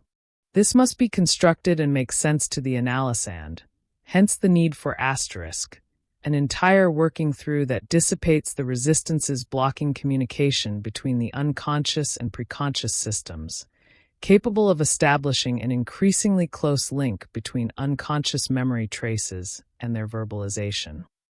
Asterisk. This time for the analysand to overcome resistances, incorporate the learning into their preconscious, and only then verbalize it as their own conscious realization is called working through by Freud. Without this time, a mere interpretative revelation from the analyst to the analysand could be an act of arrogance by the analyst and, even if true, would not be true for the analysand, as it would not have been matured as such by them. Conscious, preconscious, and unconscious. For a long time, it was believed that the human mind consisted solely of the conscious. In other words, a person was thought to be an animal with full capacity to manage according to their desires, social rules, their emotions, their convictions. But if a person can perceive and control the contents of their mind, how can psychosomatic illnesses be explained? Or those memories that surface randomly? Freud argues that there is no discontinuity in the human mind. Thus, there are no coincidences in our small daily mistakes. When we mix up a name, for example, we are not committing random accidents. For this reason, Freud states that our mind does not consist solely of the conscious. To uncover the hidden connections between conscious acts, he proposes a topographical division of the mind, delineating 3 mental levels. 1. Conscious. 2. Preconscious. 3. Unconscious. Conscious. The conscious level is simply everything we are aware of in the present moment. It corresponds to the smallest part of the human mind. It contains all that we can perceive and access intentionally. Another important aspect is that the conscious operates according to social rules, respecting time and space. This means it mediates our relationship with the external world. The conscious would be our ability to perceive and control our mental content. Only the portion of our mental content present at the conscious level can be perceived and controlled by us. Preconscious. The preconscious is often called the subconscious, but it is important to note that Freud did not use this term. The preconscious refers to those contents that can reach consciousness, but do not remain there. Preconscious contents are pieces of information we are not actively thinking about, but are necessary for the conscious to function, such as our address, middle name, friends' names, phone numbers, and so on. It is also crucial to remember that, despite its name, the preconscious belongs to the unconscious. We can think of the preconscious as a bridge between the unconscious and the conscious, filtering the information that passes from one level to the other. Unconscious. The unconscious refers to all mental content that is not available to a person at a given moment. Not only is it the largest portion of our mind, but for Freud, it is also the most important. Nearly all the memories we believe are lost forever, forgotten names, ignored feelings, reside in our unconscious. From early childhood, our first friends, our earliest understandings, everything is stored there. But is it possible to access it? Can we relive these memories? Access is possible, not in its entirety, but in fragments. This retrieval often occurs through dreams, slips of the tongue, parapraxis, and psychoanalytic therapy. Moreover, the unconscious houses what Freud called the life and death drives, eros and thanatos. Those elements within us, such as sexual impulses or destructive urges. Social life demands the repression of certain behaviors, which is why they remain trapped in the unconscious. The unconscious has its own laws. It is timeless, lacking notions of time and space. In other words, it does not sequence events, experiences, or memories. Additionally, it is the primary force shaping our personality. Final considerations. When analyzing mental phenomena, Freud recognized the impossibility of the human mind consisting solely of a conscious part. To uncover the hidden links between seemingly incoherent behaviors, he proposed additional mental levels to which people have no direct control or access. These levels are the preconscious and the unconscious. The conscious is all mental material accessible to a person at a given moment.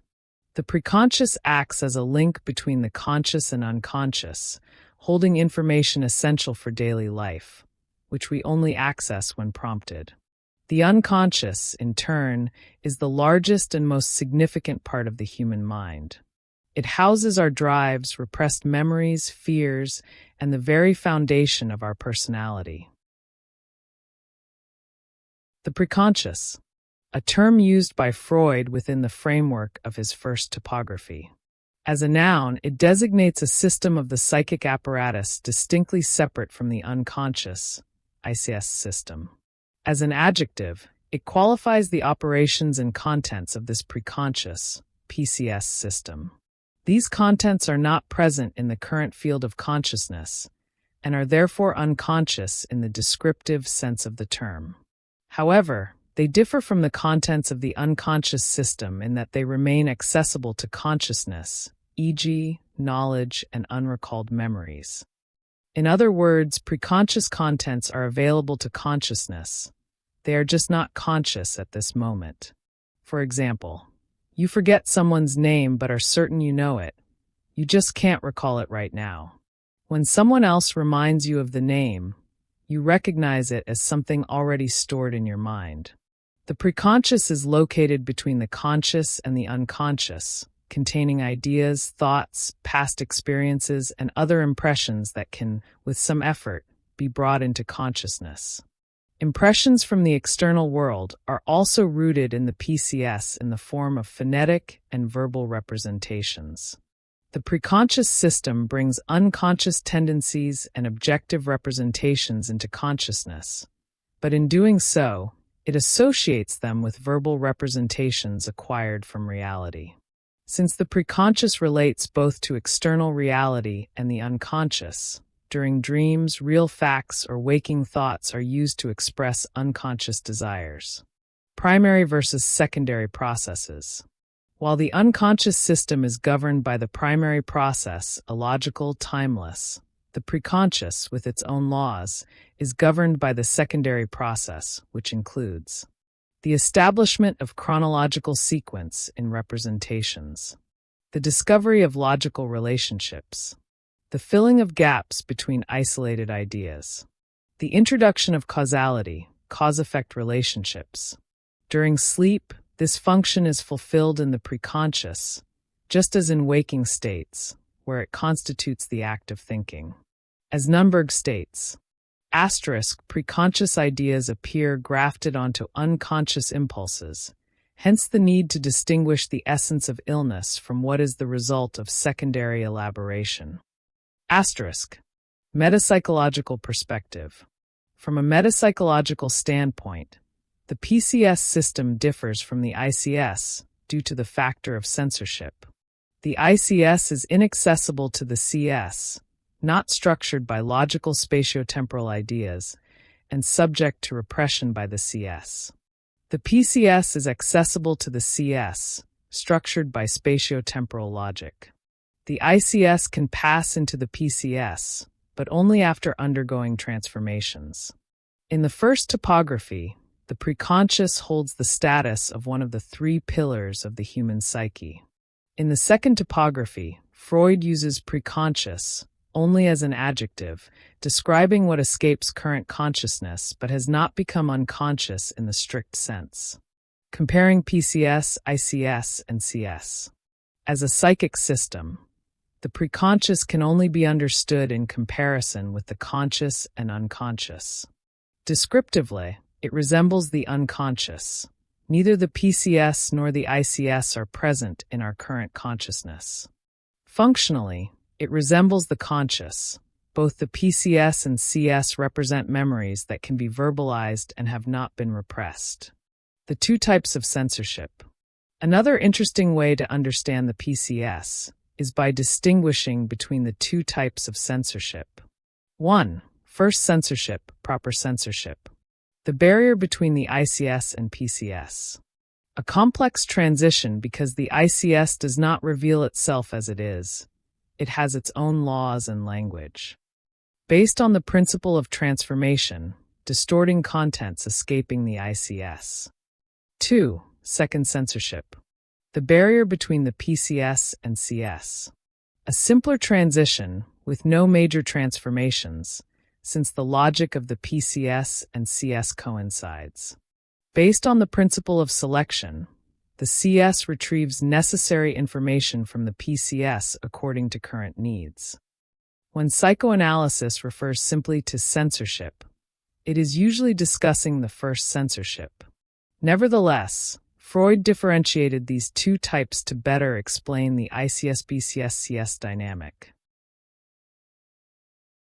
Repression, suppression, and censorship. In the first phase of his work, Freud developed a model tracing the path from perception to somatic symptoms. He proposed a mental mechanism, ***repression****, Verdrängung***, where the mind actively prevents traumatic events from entering consciousness. Freud illustrated this with his comb model, **Pente de Freud**, depicting how perceptions generate memory traces/traumas, the first trace being birth itself. Subsequent traumas accumulate throughout life, stored in the unconscious through repression. These repressed traces resurface via preconscious representations, manifesting as somatic discharges Freud termed pleasure, motor expression. Barriers concealing trauma. Freud identified 3 barriers an idea must traverse before expression. 1. Repression, **recalc** between the unconscious, ICS, and preconscious, PCS. 2. Censorship, between the preconscious, PCS, and conscious, CS. 3. Suppression, **repressio** external, tied to cultural/social norms. Each barrier serves a distinct role.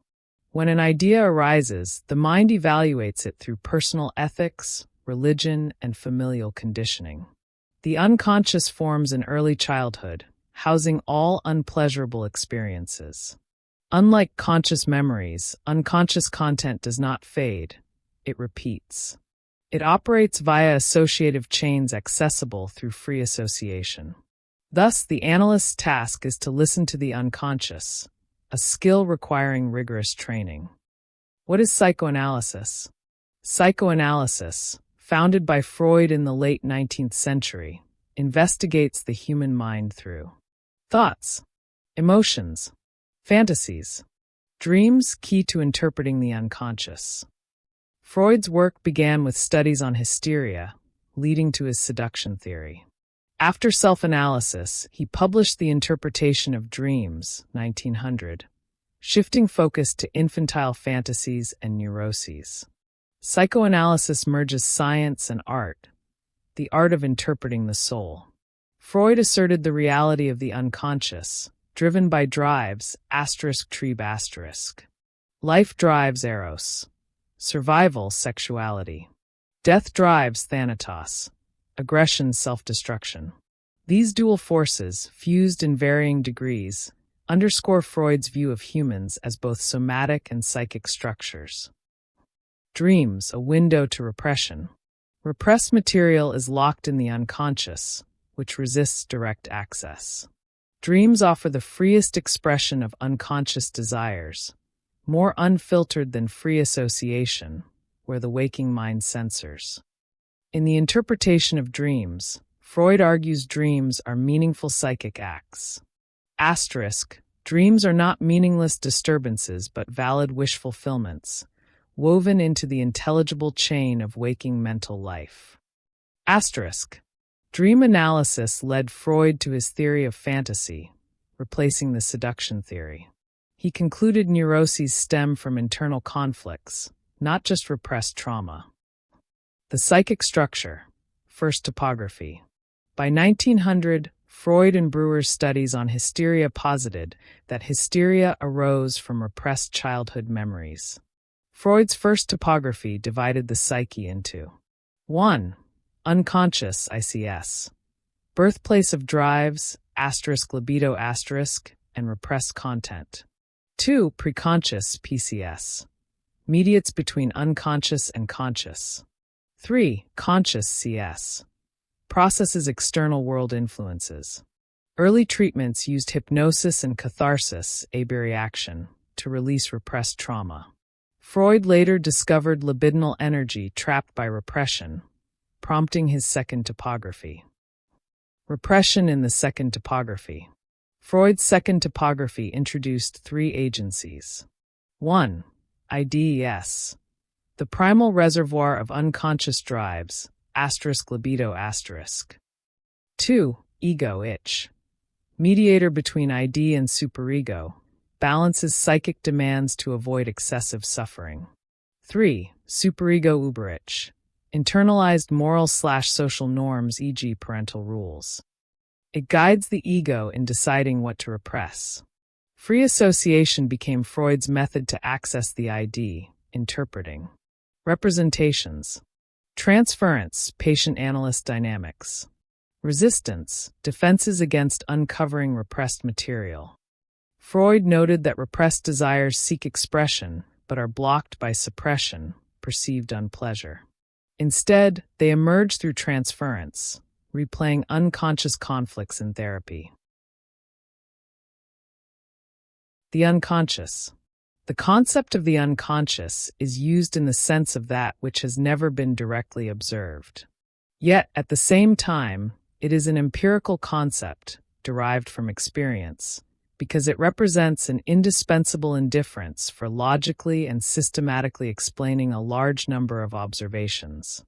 It will therefore be difficult to give a definitive definition of something whose nature is intimately unknown and whose knowledge can only be obtained indirectly, through the data provided by dreams, slips of the tongue, jokes, free association, projective tests, and the history of neurotic and psychotic symptoms. Practically, the unconscious is known through the little that reaches, and reaches in a distorted form.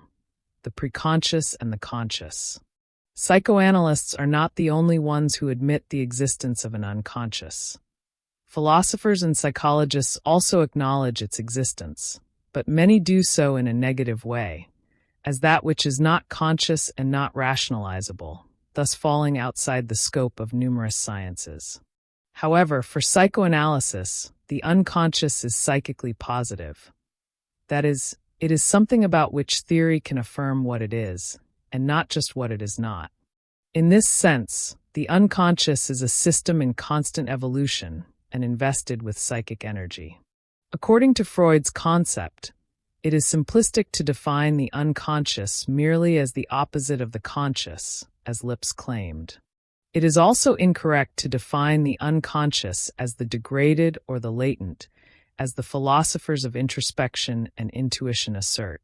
On the contrary, the unconscious is the preparatory stage of the conscious, or even more precisely, it is the true psyche, the real psyche, Freud. The greater part of our psychic life pertains to the unconscious instance. For Laplanche and Pontalis. Asterisk. If one had to condense Freud's discovery into a single word, it would undoubtedly be the word unconscious, for in psychoanalysis, it is the psychic structure that comprises the impulses and feelings of which the individual is unaware.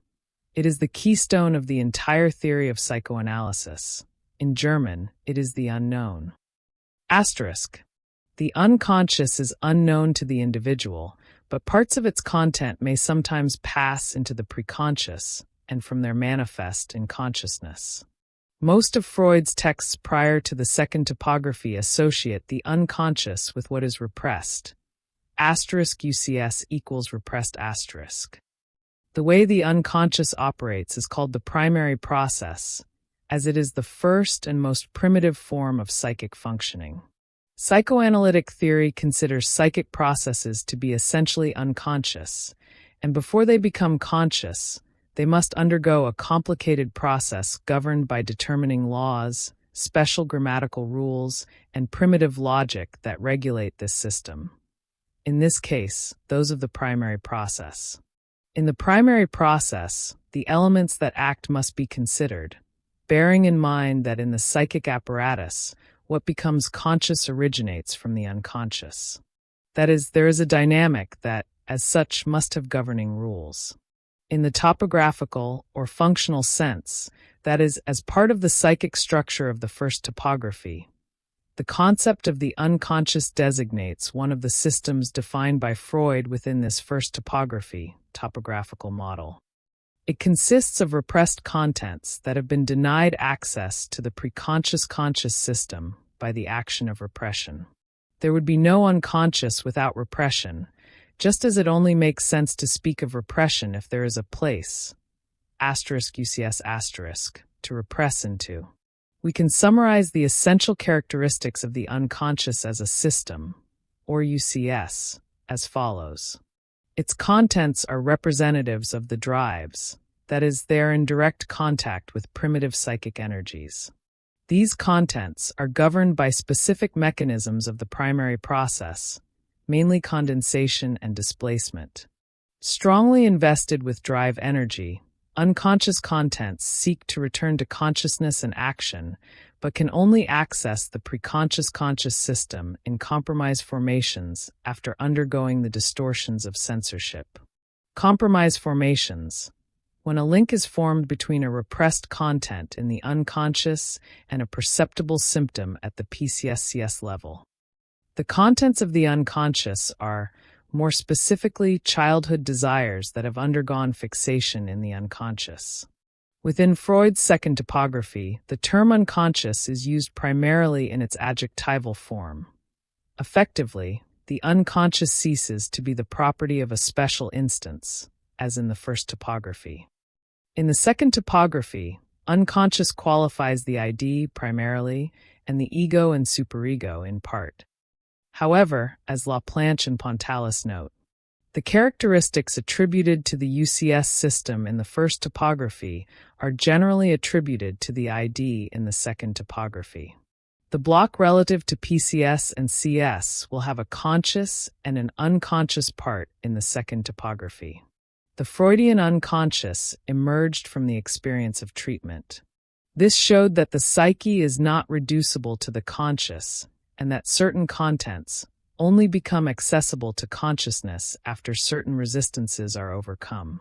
Freud revealed that psychic life was full of effective though unconscious thoughts, and that symptoms emanated from these, which led him to suppose the existence of separate psychic groups, in three parts as we have seen, and more generally to admit the unconscious as a particular psychic place that must be conceived not as a second consciousness, but as a system with its own contents, mechanisms, and perhaps a specific energy.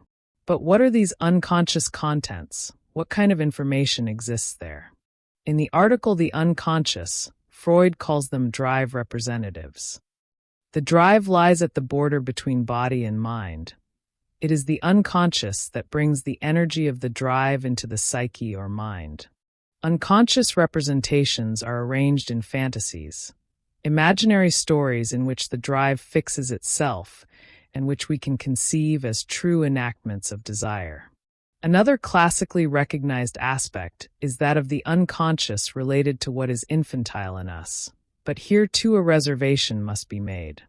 Not all childhood experiences are destined for the UCS. For Freud, it is through the action of infantile repression that the first split, separation, between the unconscious and the PCSCS system occurs. It is known that the dream was, for Freud, the royal road to the discovery of the unconscious. The mechanisms of the dream, displacement, condensation, symbolism, highlighted in the Interpretation of Dreams, 1900, are also constitutive of the primary process and the UCS in general, as well as the formations that reveal the UCS, slips, jokes, lapses, symptoms, etc. When Freud seeks to define the unconscious as a system, he summarizes its specific characteristics as follows. It is a primary process and is mobile, not fixed to a clear object of desire, characteristic of free energy. It lacks negation or doubt, possessing a high degree of certainty. It is indifferent to reality, having its own reality. It is regulated exclusively by the pleasure-unpleasure principle, not based on moral precepts, right and wrong.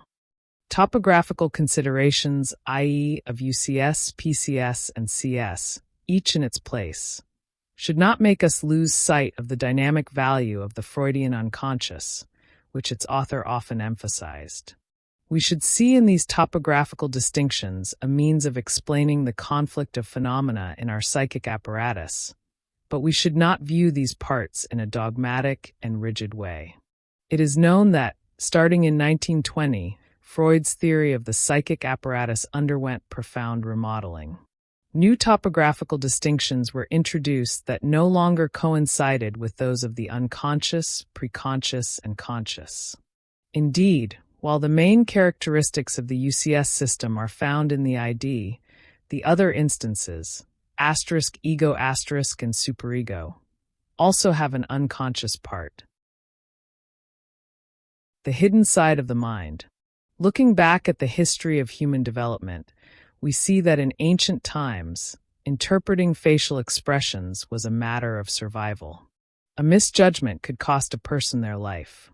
Over generations, a specific area of the brain automatically took on the task of evaluating expressions.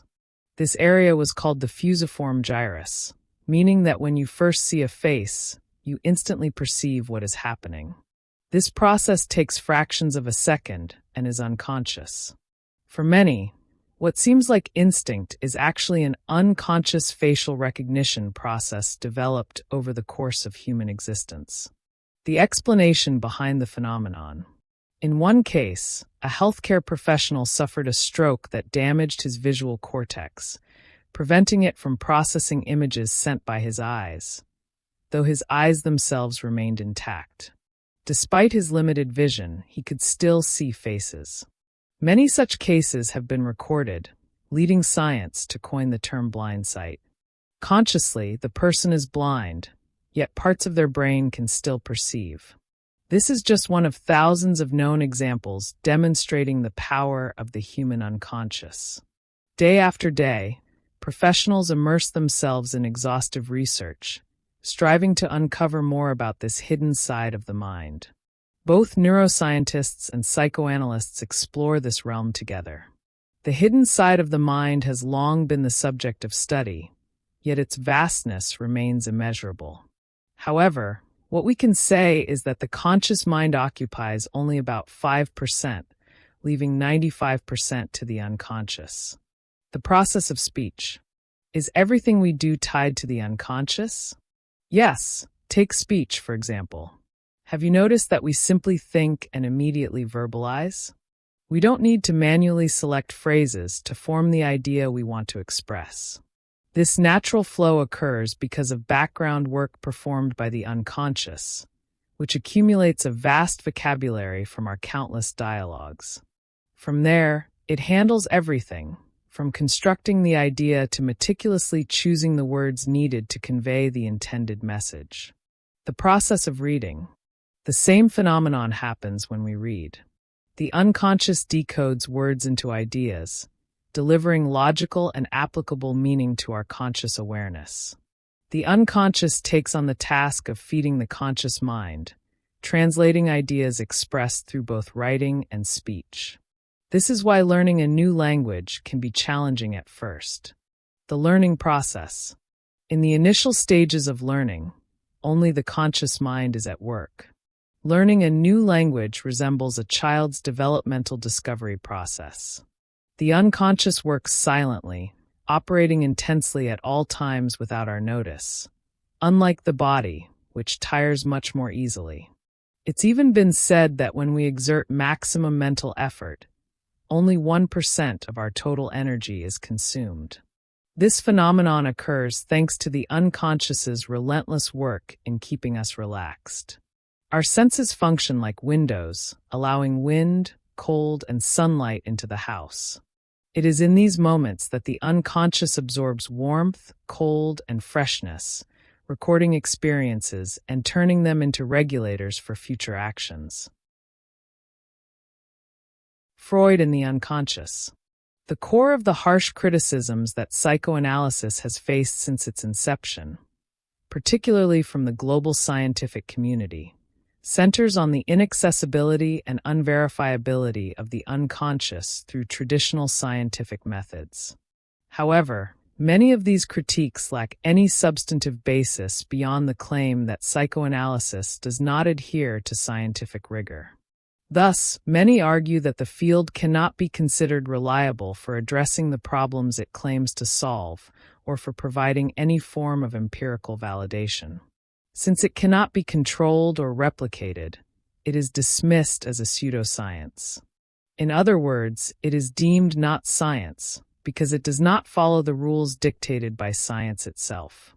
Within this context, even amid the fervor of formal scientific criticism, it becomes clear that these critiques do not engage with the central thesis of psychoanalysis.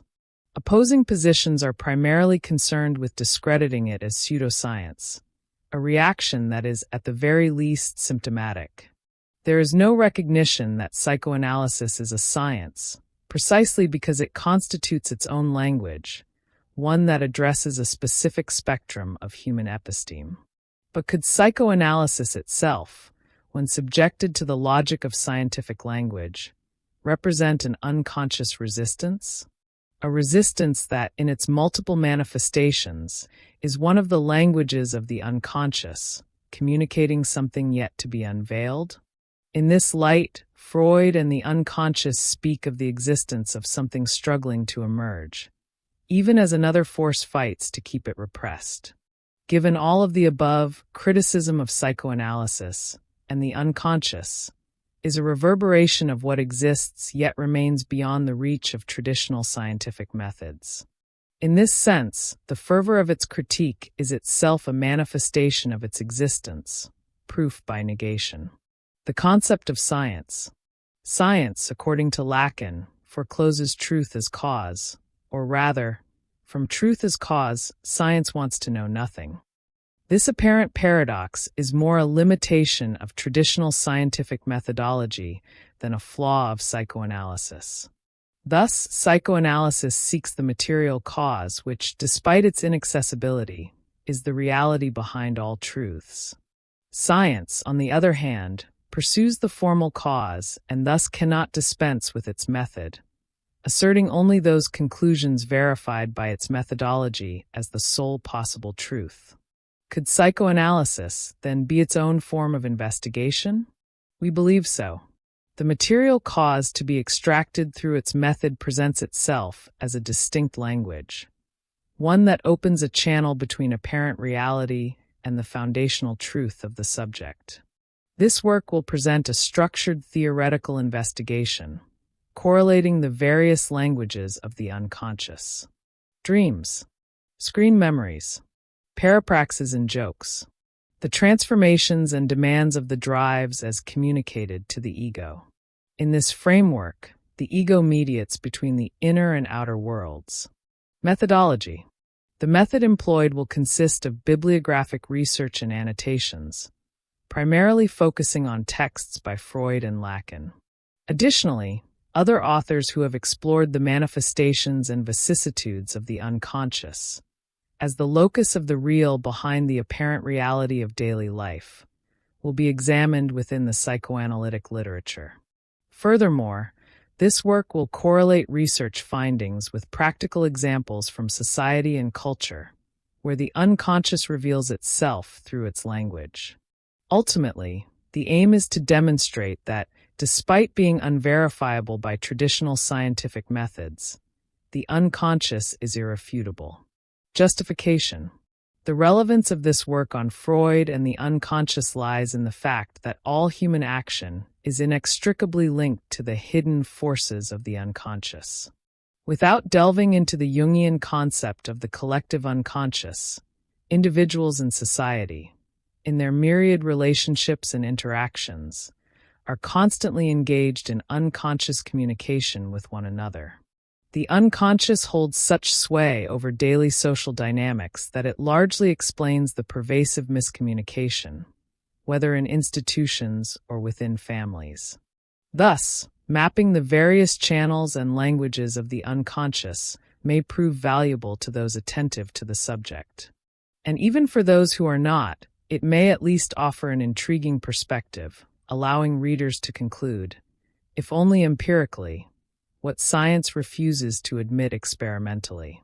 Thematic structure. The first section will outline the paradigm introduced by Freud and the unconscious, drawing on classical concepts from Freud and later commentators. The second section will focus on the diverse manifestations of the unconscious, engaging in theoretical discussion based on psychoanalytic literature from Freud and his successors to contemporary scholars. These manifestations, since the unconscious is not directly accessible, will be analyzed as languages of the unconscious. Finally, attention will be given to practical and notable aspects of the unconscious, ranging from seemingly trivial or curious occurrences to overt interactions. These are often dismissed as religious phenomena, fate, or mere coincidences. Final objective. This work seeks to demonstrate the metascientific reality of the unconscious and explore its various manifestations, what we have termed its languages. These languages serve as vehicles for content, conveying messages that are typically encoded in symbols and forms. Yet, beyond any formal methodology of traditional science, it is undeniable, even if inaccessible to the scientist's lens, that resistance to the unconscious stems from the critic's own unconscious significations, which reject or struggle to accept it, even as they remain subject to it, including in their own conclusions. The unconscious, what we know about what we don't know. Introduction to Freud's study of the unconscious. Early in his career as a scholar of the psyche, Freud encountered situations that led him to perceive a psychic state he termed the unconscious. As Garcia Rosa notes, before Freud, the term unconscious was used purely as an adjective to describe what was not conscious, never to designate a distinct psychic system with its own autonomous activity. Thus, Freud, the so-called father of psychoanalysis, did not invent the concept. The unconscious was always there. It would be more accurate to say he discovered it, much like an astronomer discovers a planet, often by observing its gravitational effects on other celestial bodies long before its physical existence is confirmed. In this sense, the unconscious is commonly understood as the realm of the non-conscious. But this is only half the truth. Freud's great contribution was identifying it as a dynamic system with far-reaching effects throughout the psychic apparatus. This was unprecedented. Freud's development of the unconscious. In his 1915 work The Unconscious, Freud emphasizes, everything repressed must remain unconscious, but the unconscious is not synonymous with the repressed. The repressed is only one part of the unconscious. Thus, the unconscious is a place, one that occupies neither time nor space, with origins as ancient as human existence itself. It is formed by an instinctual, perhaps biological, dimension that early on transforms or binds itself into a drive-driven desire. This desire, in turn, becomes saturated with symbolism while simultaneously, and inevitably, filling with repressed affects. The ontological origin of the unconscious coincides with the origin of being. The conscious world and human relationships are rooted in the unconscious, which shapes and determines biological life from its inception. Scholars on the unconscious. Reinforcing the thesis of the unconscious's dynamic formation, Barato, 2009. In The Discovery of the Unconscious and the Historical Path of its Elaboration, reconstructs Freud's evolving research. Freud's ideas were communicated step by step to the scientific community alongside case studies from himself and his collaborators. One of psychoanalysis's most unsettling early assertions was the introduction of the unconscious and repression theory as the cornerstone upon which the entire structure of psychoanalysis rests. Barato further describes repression as the cause of psychic division and the process by which desire representations are expelled from consciousness, thus inscribing themselves in the unconscious. Yet, this repression does not render the representation harmless or inactive. On the contrary, it ensures its indestructibility by making it inaccessible to consciousness. A critical partial conclusion on Freud and the unconscious. These findings suggest that every human concern of the subject is inscribed in what we call the unconscious, not forgotten or inert, but a foundational reality influencing all others. It communicates in ways barely recognized, like a foreign language to consciousness, often producing only bizarre curiosities for the individual. Yet, depending on the case, it can generate symptoms, and not infrequently psychopathologies with causes as obscure as the unconscious itself. Crucially, Freud's concept of the unconscious was not fully formed from the outset. It emerged through continuous research and theoretical constructs, revised as psychoanalysis itself developed. The composition and action of the unconscious. More than a mere repository of primitive instincts, sexual drives, and repressed affects, the unconscious demands participation in daily life. It forces its way through social conventions and personal traits, which ironically owe much to the unconscious itself, seeking satisfaction, whether directly or through detours, deviations, or symptoms. In this context, repression is futile. The greater the repression, the stronger the discharge. As Bertolt Brecht wrote, "They call the river violent for sweeping all before it, yet no one calls the banks violent for hemming it in." Freud's conscious-unconscious dichotomy. Freud clarifies that this dichotomy is not merely topographical. Psychic acts belong to a single system with two distinct phases. 1. The act is first unconscious. If blocked by censorship or repression, it remains so. 2. If it breaches this barrier, it enters the second system, preconscious/conscious. From there, it may be recaptured by repression or linger in a state of elusive recollection. Thus, the unconscious is dynamic, constantly shifting like magma beneath the Earth's crust. Its effects surface unpredictably, sometimes as magnetic undercurrents, other times as volcanic eruptions. What lies beneath can only be inferred until its energy erupts, revealing an organization that, to the conscious mind, seems archaic and illogical. Freud and the fluidity of the unconscious. Freud highlights this fluidity in the representation of ideas through cathexes and the discharge of affect. These psychic instances may appear conscious or unconscious, depending on repression's efficacy. Instincts themselves never become conscious. Only their ideational representations or affective discharges do. Often, what surfaces consciously is merely these representations, leaving the subject puzzled. Why did I react this way? It's the bewildering moment of thinking or feeling something entirely unexpected. The unconscious and affect manifestation. Freud identifies three possible outcomes for affective manifestations. 1. The effect remains wholly or partially unchanged. 2. It transforms into a qualitatively different effect, often anxiety. 3. It is suppressed, blocked from development. These effects are frequently observed in analysis, illuminating the obscure unconscious.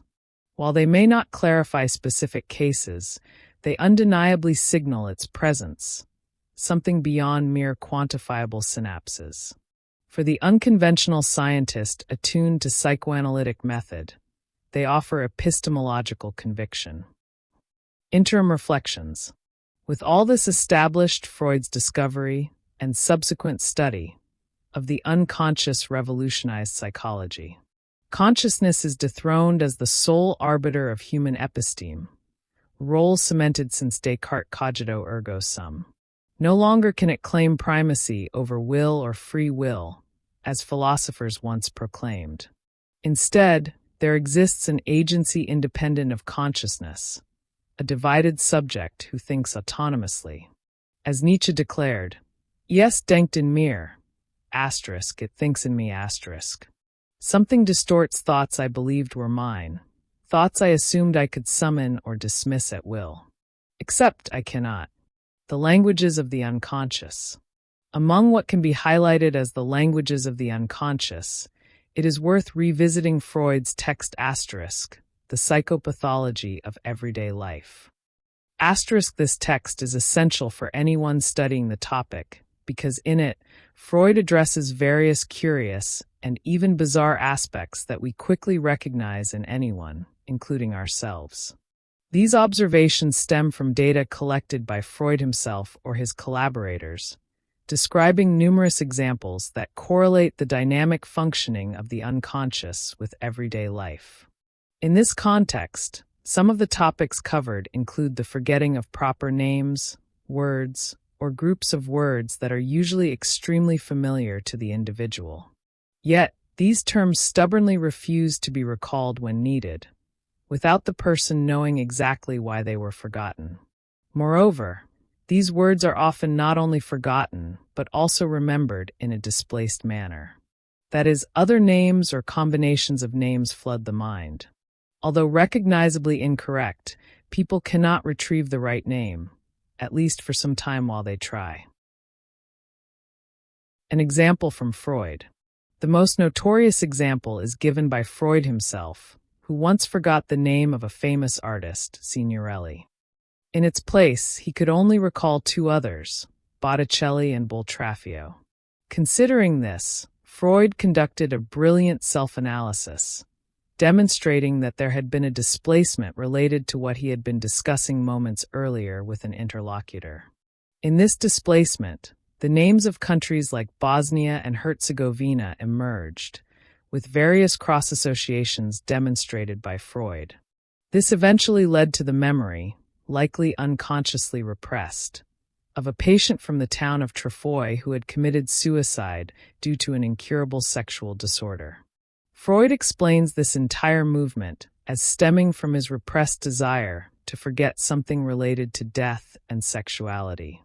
However, through unconscious associative detours, he missed the mark and forgot other things against his will. Lacan's reflections on the topic. For Lacan, the substitutive link between the prefixes signor from Signorelli and her from Herzegovina, both meaning lord in Italian and German, represents a combination of signifiers. This, along with the suicide of Freud's patient due to sexual impotence, caused Freud's forgetting of the artist Signorelli. The theoretical framework developed by Lacan leads us from signifier to signifier, metonymies, to the final meaning, metaphor, behind the associative chain. In this way, it enables both a deeper exploration of the unconscious and its expression, in this case through substitutive forgetting of the central element at play, death, suicide, impotence, sexuality. One of the languages of the unconscious is thus imposed on consciousness through the forgetting of something. This something, in turn, is associatively displaced from one object to another. The psychopathology of everyday life. More on Freud and the unconscious. Also addressed in the psychopathology of everyday life are screen memories of childhood. These are memories and fantasies that conceal a certain phase or revolve around a particular fact that remains forgotten. However, due to deeply repressed content, these memories do not simply vanish but are covered by other, constructed memories that bridge the unconscious and the conscious. In this text, Freud also dedicated himself to slips of the tongue and pen. These encompass a whole range of possibilities, such as mixed-up texts, words with double meanings or no relevance to the present context, substitutions, contaminations, etc. These phenomena are extremely frequent and easily observable everywhere, sparing almost no one from personal surprise when they occur. They can even appear in topics the speaker or writer has full command over. Typically, after an awkward joke, the incident is brushed aside and quickly dismissed without further consequences. However, there can be quite damaging consequences for the individual. For example, when someone calls their partner by another person's name, it is not necessarily a sign of actual infidelity, but rather of a present and virulent unconscious, ready to exploit gaps to express its impulsive desires. More psychopathologies of everyday life. Also included in the psychopathology of everyday life are unconscious communications through motor activity. Here, we highlight careless or symptomatic acts. Among the examples cited, Freud discusses misplacing or forgetting keys to inaccessible places, or even using the wrong house keys to enter work environments. Additionally, people often lose keys inside their own homes. Given that keys symbolize and are the very tools of access and mobility, such as car keys, it can be inferred that in many cases, these forgetfulness or mix-ups may represent an unconscious, unacknowledged desire to go, or not go, to one place or another. Not to mention that keys can also represent a phallic symbol that penetrates keyholes, allowing doors to open and granting access to what lies beyond. Similarly, Freud recounts a series of careless acts that resulted in broken objects, sometimes because they were unwelcome gifts, other times as a form of expiation, a compensatory fantasy for something else that might happen. A self-analysis of how we treat our own careless acts in their various forms can be highly revealing of unconscious communication in daily life. The unconscious in our daily lives. Thinking about oneself may seem trivial in our daily lives, such as declaring personal preferences for a color or musical style. A simple choice like, "I like this," or that suggests to us the presence of a thinking and desiring I, making choices and decisions at the command of its will. Some even suggest this is the essence and exercise of the cherished freedom of expression inherent in an individual. However, something alerts the less distracted consciousness when, for example, a perfectly trivial and well-known proper name simply vanishes from memory. Or when, in the effort to recall it, substitute names emerge, immediately recognized as false by the confused consciousness, yet without success in retrieving the desired name. Not to mention a series of memory lapses, jokes, parapraxias, screen memories. All of this is highlighted by Freud in the Psychopathology of Everyday Life and serves as strong, undeniable evidence of the existence of a deeper self. So deep that I myself am unaware of it, and only learn of it through the lack of control that the conscious, choosing I questions and wrestles with. Bringing our individuality into Freud's discussion of the unconscious. When imbued with genuine honesty toward oneself, the individual considers and confesses that their choices are not as autonomous as they might assume. Ultimately, the person who truly knows themselves declares that there are more things in heaven and earth than are dreamt of in our philosophy, as Shakespeare hinted in Hamlet. In reality, there are several versions of this Shakespearean maxim, where the word dreamt may appear as supposed or imagined. Here, we opt for dreamt, precisely because it is there, if not in proof, then in the elementary conviction, that the existence of an unknown self becomes a paradigm of psychoanalysis. The interpretation of dreams. In The Interpretation of Dreams, 1900, Freud unveils the most spectacular secrets of the unconscious through scientific studies deduced and applied via the analysis of his own dreams, as well as those of his collaborators and patients. In the text, Freud warns us about the importance and origins of dream work.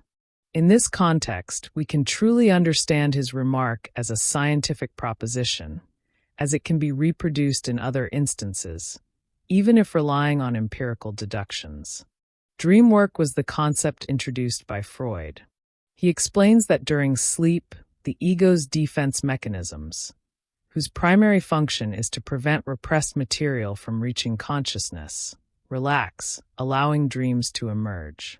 However, dream work ensures that this content approaches consciousness in a condensed, displaced, and figurative form. Professor Luis Alfredo Garcia Rosa states that in this work, Freud demonstrated that thoughts in the form of wishes to be fulfilled are distorted by dream work. This distortion aims to comply with the demands of ego censorship, yet often finds alternative paths of expression. One of these is dreams themselves. Another is the jokes of everyday life. Additionally, Garcia Rosa notes that Freud explains how unconscious instinctual contents are indestructible and always available, seeking discharge. Regression, so common in dream work, brings the latent content of dreams, hallucinatorily, all unconscious childhood desires. These desires, in turn, associate with other everyday contents and repressed materials to facilitate their fulfillment. According to Freud, dreams never concern things we would not deem worthy of our attention during the day.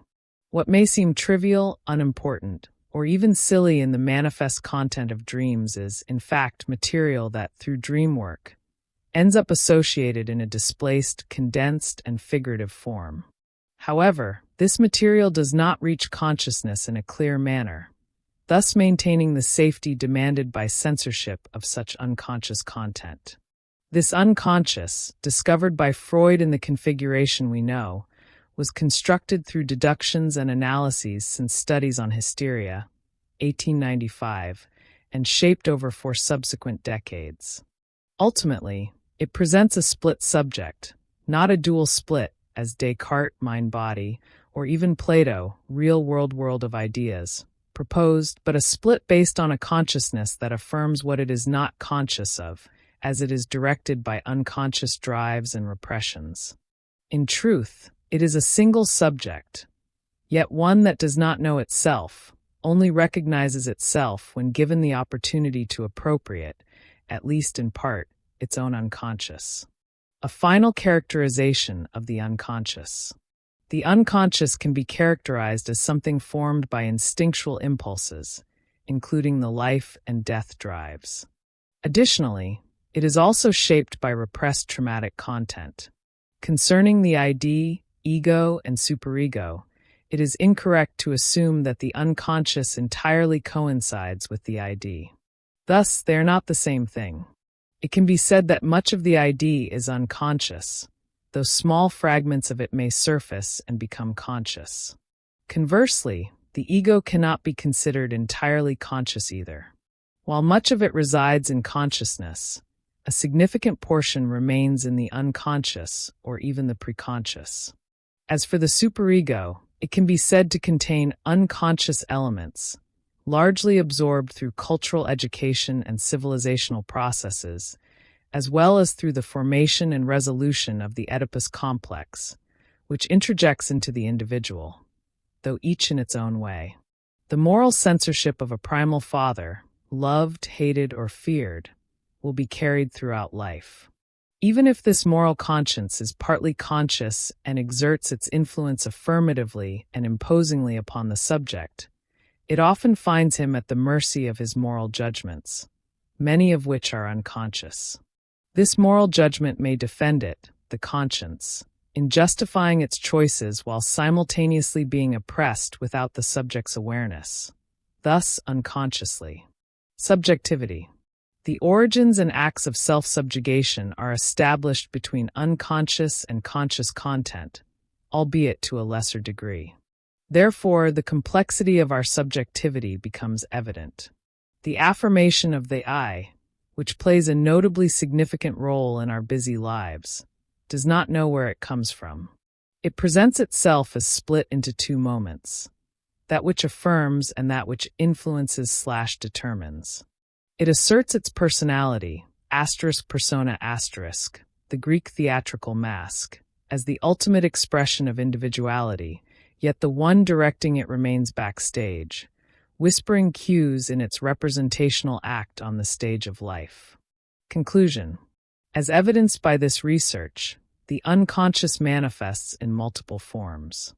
Perhaps its most commonplace expressions are found in dreams, inexplicable forgetfulness, and symptoms of ailments with unknown causes, often attributed to emotional issues or stress.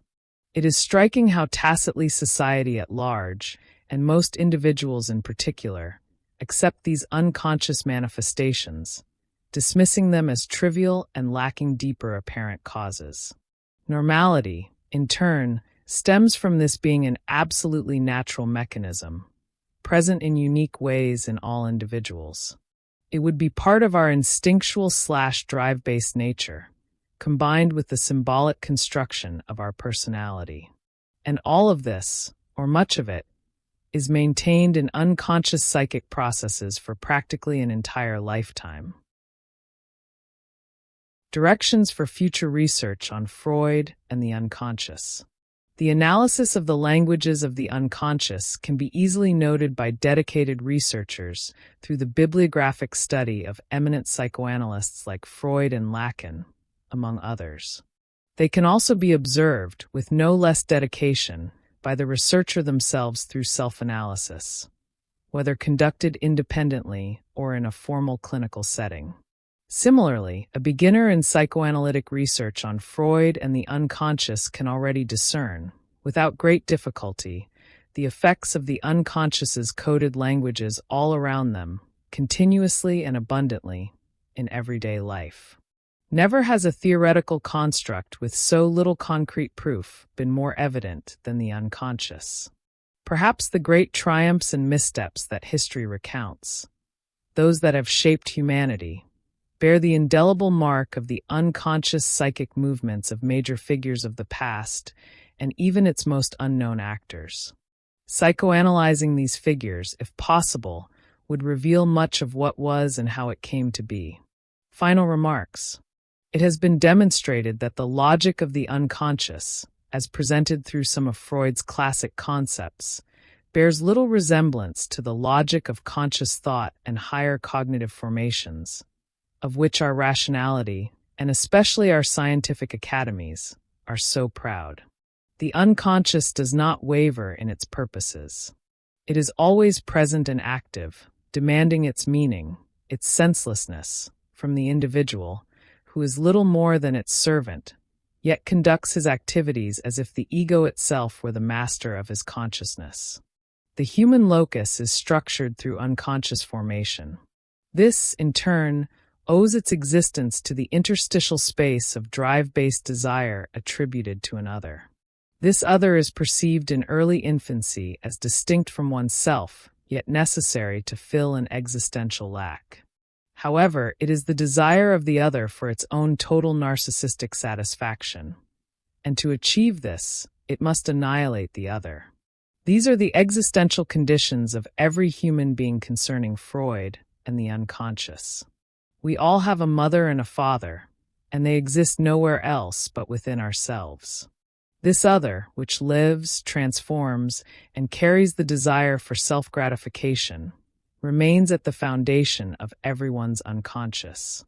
The infant that resides within each of us, and the way the core of their unconscious was formed, is the truth of all truths. Yet, it is repressed so that we may live and perform on the stage of life. Primary process and secondary process. They are the two modes of functioning of the psychic apparatus, as defined by Freud. We can radically distinguish them. From a topical perspective, that is, from the point of view of the parts that make up the topographic model. The primary process characterizes the unconscious system. The secondary process characterizes the preconscious-conscious system.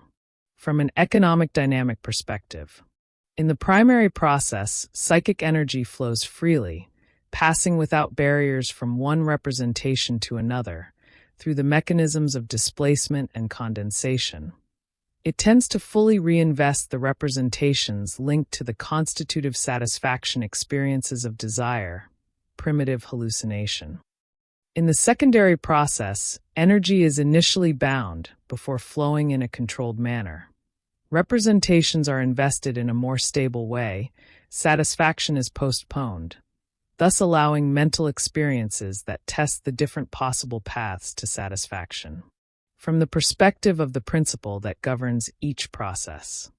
The primary process is governed by the pleasure principle, seeking immediate satisfaction and avoiding displeasure. The secondary process is governed by the reality principle, seeking survival, which is a form of satisfaction in the medium and long term. Primary processes. Unconscious instance. Free energy moves from one representation to another through mechanisms of condensation and displacement. Seeks immediate satisfaction, guided only by the pleasure mechanism and avoiding displeasure. Pleasure principle. Secondary processes. Preconscious and conscious instances. Energy bound to more fixed, stable representations. Allows postponing satisfaction based on social/moral criteria, seeking paths of satisfaction compensation, e.g., social security is compensation for the subject giving up doing everything they desire, since doing so would lead to social punishment. Reality principle. The terms primary and secondary have temporal implications. The primary comes first, and even genetic ones. The primary is more linked to the organism, while the secondary is linked to life experiences. These implications are accentuated in Freud within the framework of the second topography, where the ego is defined as the result of a progressive differentiation of the ID. That is, the ego is a late development of the ID. Since the ID, related to the unconscious, precedes the ego, unconscious processes are called primary. However, the issue is present from the first topography. Thus, the two types of processes seem to correspond not only to modes of functioning at the level of representations, but also to two stages in the differentiation of the neuronal apparatus, physical formation of the mind, and even in the evolution of the organism. The primary process is so named because it is the first of the two patterns of mental functioning in the topographic theory. From the earliest moments of life, when the ICS system comprises practically the entirety of the psychic apparatus, its way of functioning is also the only way the mind functions. A little later, a different way of functioning begins to appear, which is given the name secondary process. For many interpreters of Freud, the adjectives primary and secondary express only a temporal and biological connotation, so one should not consider the importance that may arise from the nomenclature.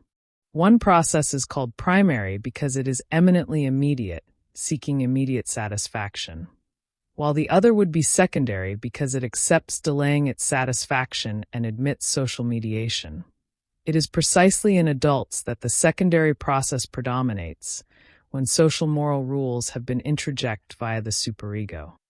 The main characteristic of the primary process is the tendency to present total and immediate discharges of mental energies. Thus, these energies exert continuous pressure to be discharged.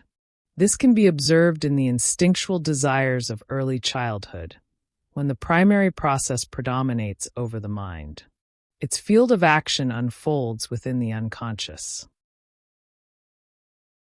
In the unconscious, the following mechanisms must be considered: displacement, condensation, projection, identification.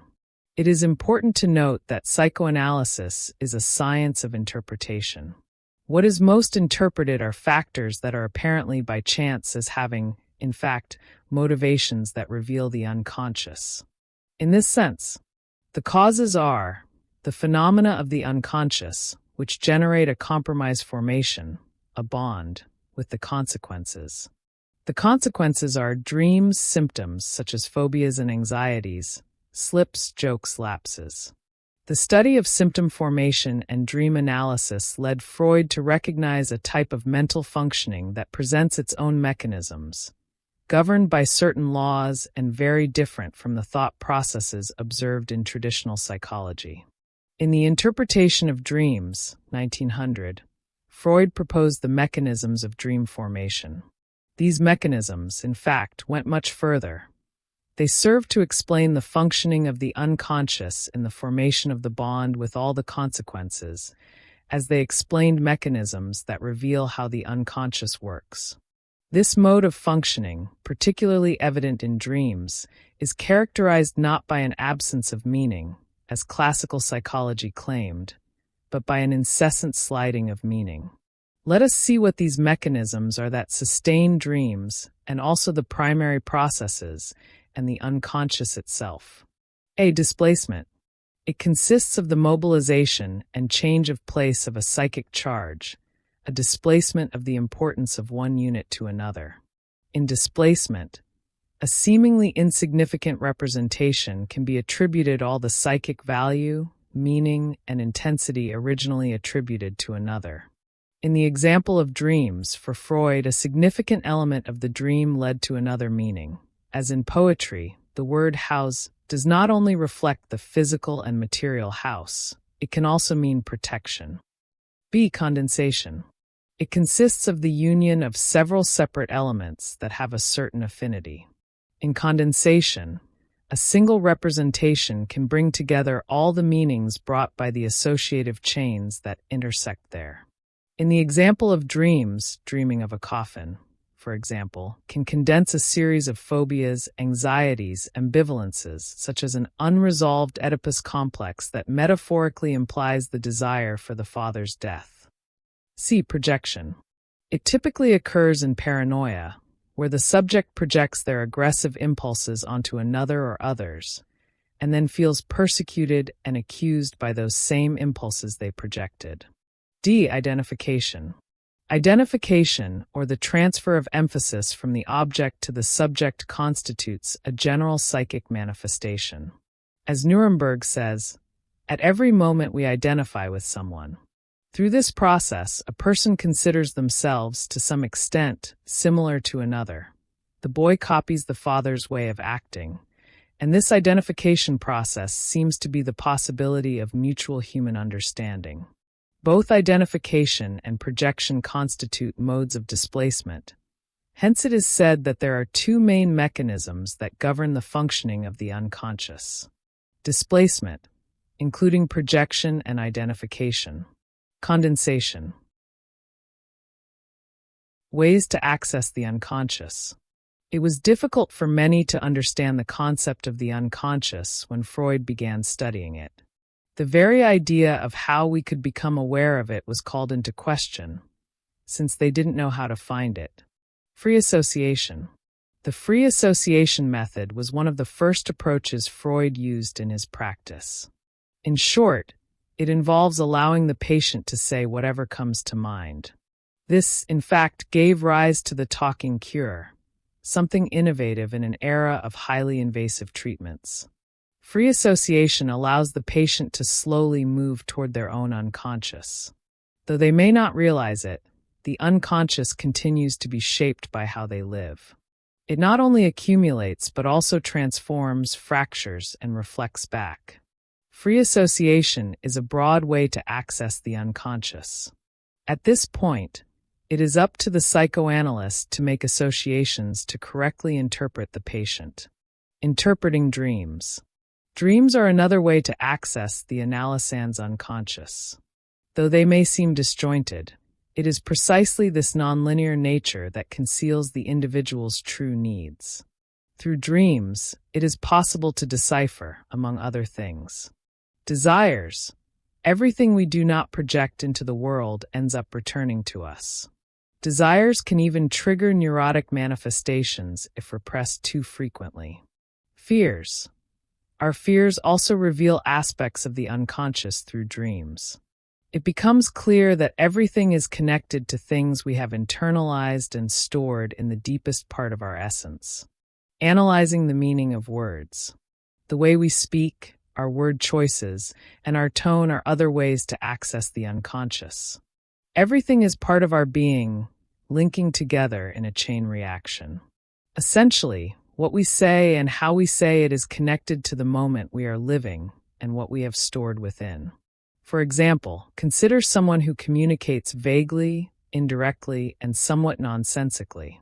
This person likely experiences a sense of emptiness, not belonging, and displacement. Their words correspond exactly to what they are living, even if they are not consciously aware of it. It is necessary to work with a qualified professional to obtain a complete diagnosis. Misinterpretation can sometimes lead to awkward and embarrassing situations. Observing recurring habits. Another way to access the unconscious is by observing our daily habits. Have you ever wondered why you take certain actions that end up harming you? The secret lies in the repetition mechanism contained in your unconscious. For example, why does someone always get involved with people who exhibit the same destructive behavior? The answer likely lies in their past, more specifically in a significant human figure. Unconsciously, they engage with this type of person because it reminds them of someone who left a mark on their life. It is worth noting that such relationships are not a matter of deserving or not. Contrary to popular belief, we do not have the relationships we think we deserve. Relationships are made up of many layers, and both parties are involved in them.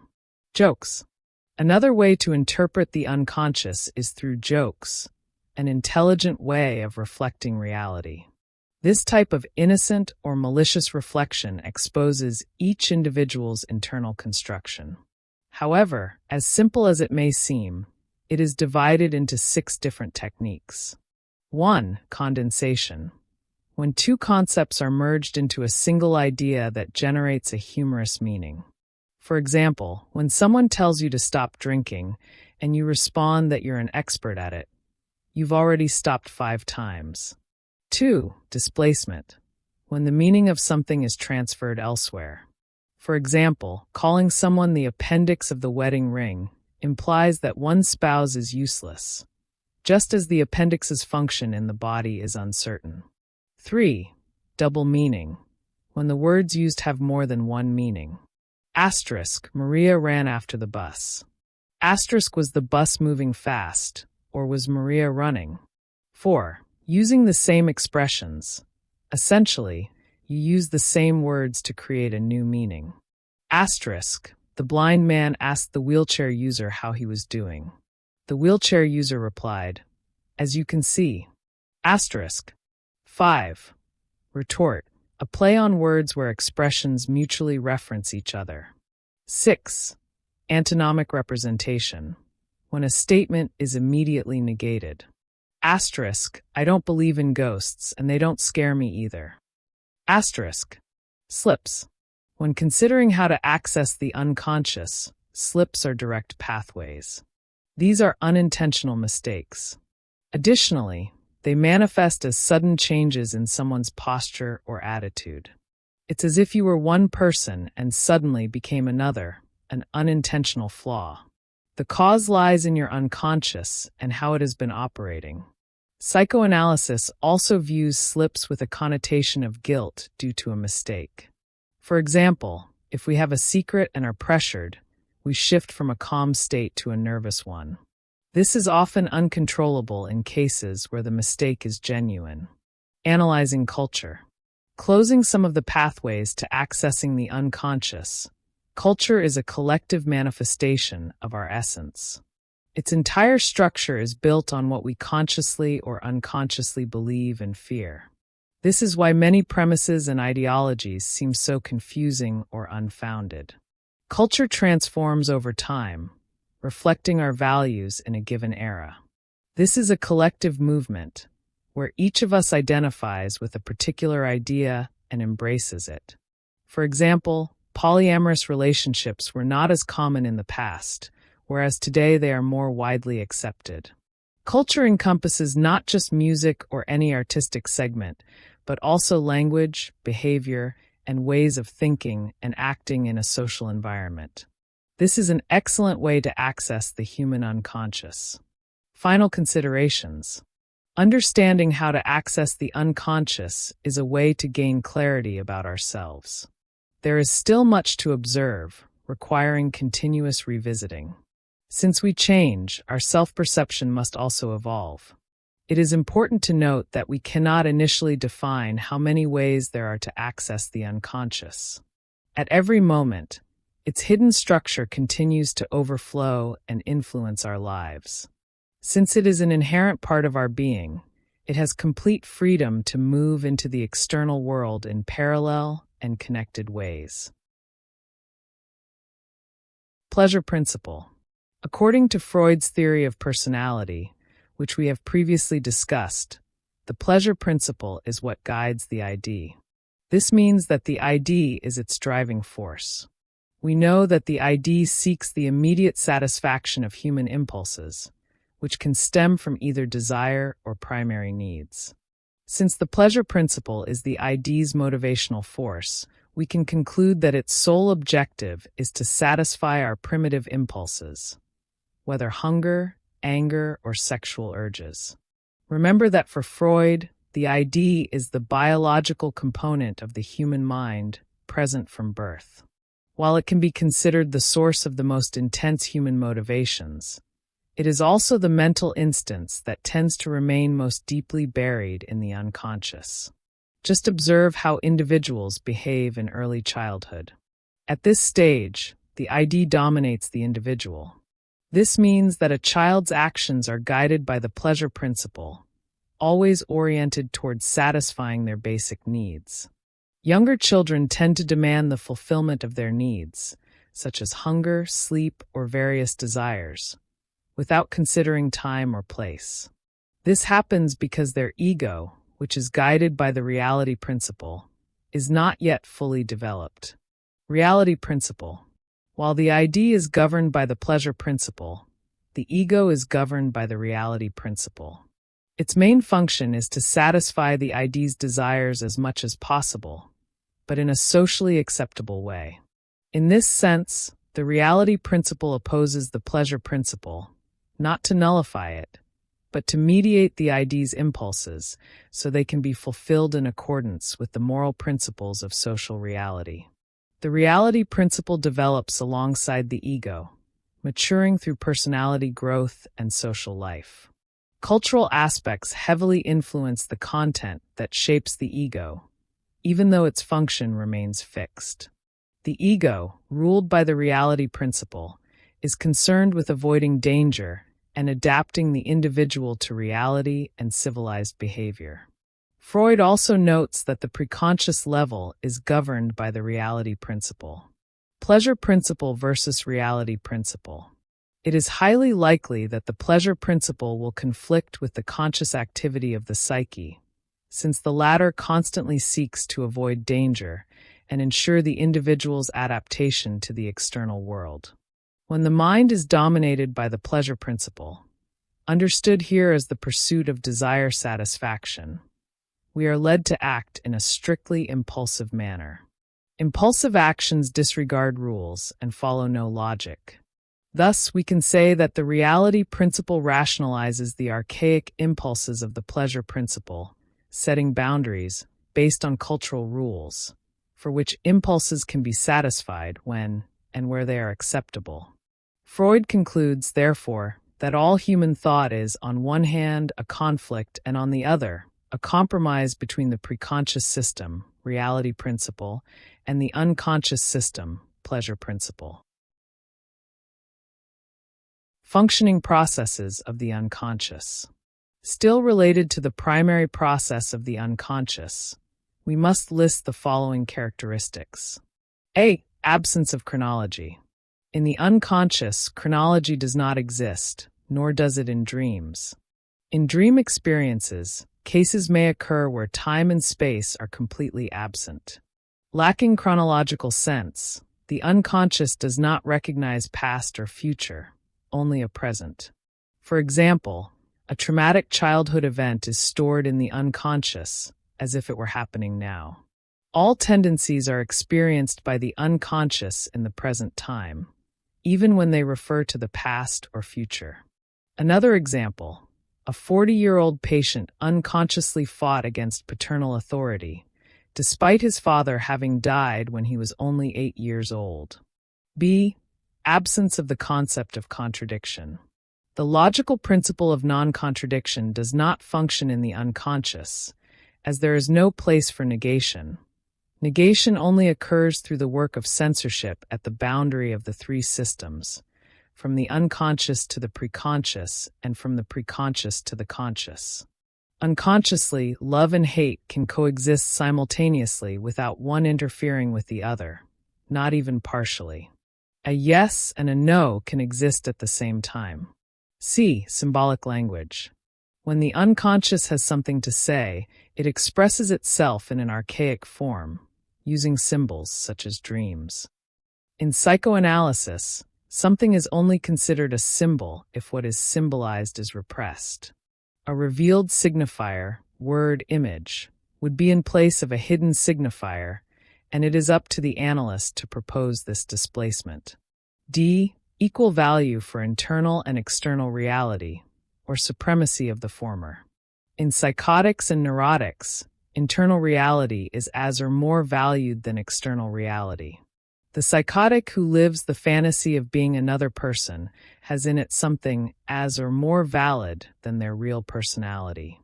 Therefore, it is perfectly natural for them to act as such. Likewise, the psychotic who believes they are a millionaire lives an internal reality more valid than the external one. They are convinced they have bought all the rivers and fields of the country, and, in a gesture of generosity that is authentic to them, gifts a friend with 2 farms and another with an entire river. This may seem funny, but for the person whose psychic action is conditioned by the primary process, it is as serious and concrete as it would be for a non-psychotic individual who actually experiences such a situation. Predominance of the pleasure principle. The normal subject learns to wait and accommodate to achieve instinctual satisfaction. For example, they are capable of studying for years in anticipation of future professional reward. On the other hand, the neurotic and especially the psychotic, who are dominated by the primary process, cannot bear momentary displeasure, as they are bound by unconscious primary processes that demand immediate satisfaction, without concern for the consequences this satisfaction may bring. This imperative constitutes what is called the predominance of the pleasure principle. Within the unconscious system, it is necessary to consider a portion, a part of it, which is composed of elements of such a nature that, were they to become conscious, they would present notable differences compared to the others. These different elements, which do not have free access to the conscious system, constitute what is called the repressed unconscious. Therefore, in the unconscious, we can hypothetically consider a part composed of elements that are temporarily within it and are thus subject to its laws, but which can become conscious at any moment. A repressed part whose elements cannot surface to consciousness, but still manage to produce certain effects through indirect paths, reaching consciousness in the form of symptoms, dreams, slips, jokes, and dreams. All that is repressed must remain unconscious, but it does not by itself constitute the entire content of this system. The repressed content is, therefore, a part of the unconscious, the repressed unconscious, according to Freud. According to the hypothetical system, the ID in its entirety is unconscious. Part of the ego and the superego are unconscious. The other part of the ego and the superego are conscious. When we study the topographic theory, we conclude that the dominant central idea is that the psychic apparatus can be divided into systems, unconscious, preconscious, and conscious, based on the relationship between them and consciousness. Freud established that the topographic theory largely reflects his experience in analyzing neurotics, and that, as a result of this experience, his theory portrays the human mind in general, divided into 3 distinct systems, based on accessibility to consciousness. That said, the sum of mental energy invested in a process or representation is called its cathexis. The aspect of mental functioning related to the mental energy engaged in a particular psychic phenomenon is called the economic, i.e., quantitative, aspect of that phenomenon.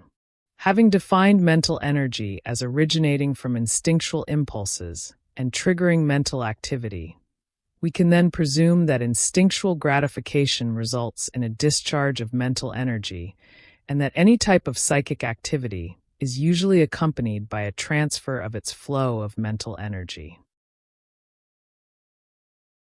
Influences of the unconscious.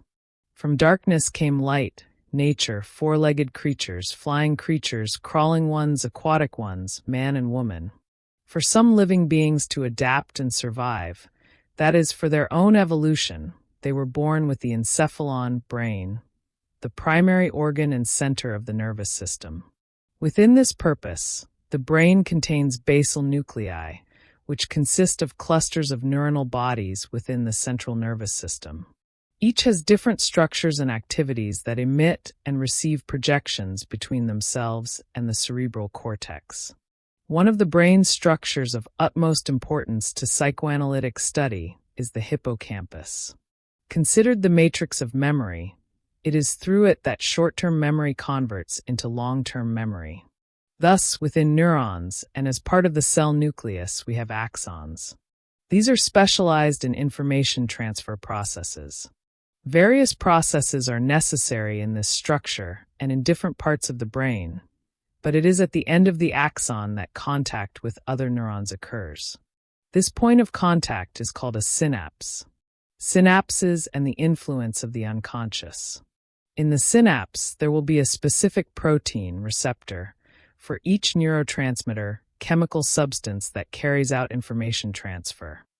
Having already outlined the neurobiological aspects, it is also necessary to clarify that this is essential for performing simple tasks such as eating, communicating, and moving.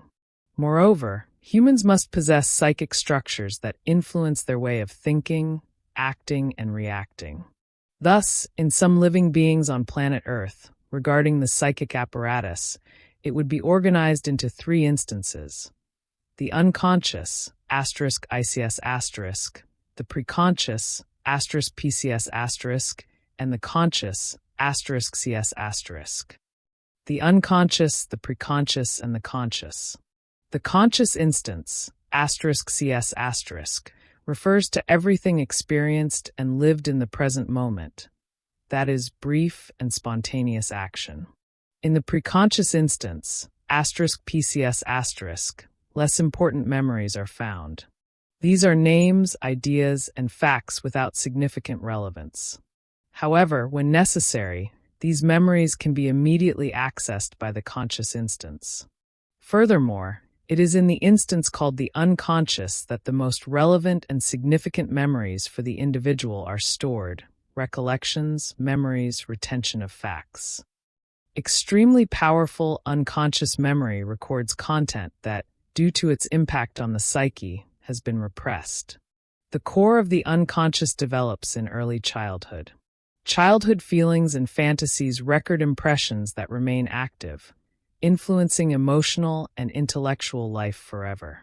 The influences of the unconscious on our behavior. There are no coincidences in mental processes. There is a cause for every thought, every relived memory, feeling, or action. The unconscious creates recurring behaviors that become habits. As a result, most of our actions, thoughts, values, and emotions operate on autopilot. Conscious effort is needed to question which of our habitual thoughts and actions stem from the unconscious. From this, it becomes possible to develop thoughts and actions that modify these habits. In fact, as Laplanche and Pontalis state, neurosis can be defined as a psychogenic illness. This is because symptoms are the symbolic expression of a psychic conflict rooted in the subject's childhood history, constituting compromises between desire and defense. Most contents repressed by the psyche reference conflicts experienced during the individual's childhood. Thus, a traumatic or shocking experience, in their perception, will inevitably provoke registration in unconscious memory. Later, as a consequence, we have the origin of some physical and psychological symptoms manifested in adolescence and adulthood. Hysteria as one of the influences of the unconscious. One example of the strength and power derived from memories contained in the unconscious is hysteria, an anomaly of the nervous system that arises from an uneven distribution of excitations, leading to excessive stimuli in the mind's organ. This happens because the memory located in the unconscious recalls a previously experienced psychic state, whose impression the nervous system struggled to erase due to a lack of adequate reactive emotional discharge. Long ignored, the study of the unconscious only achieved recognition as critically important after various research efforts by Freud.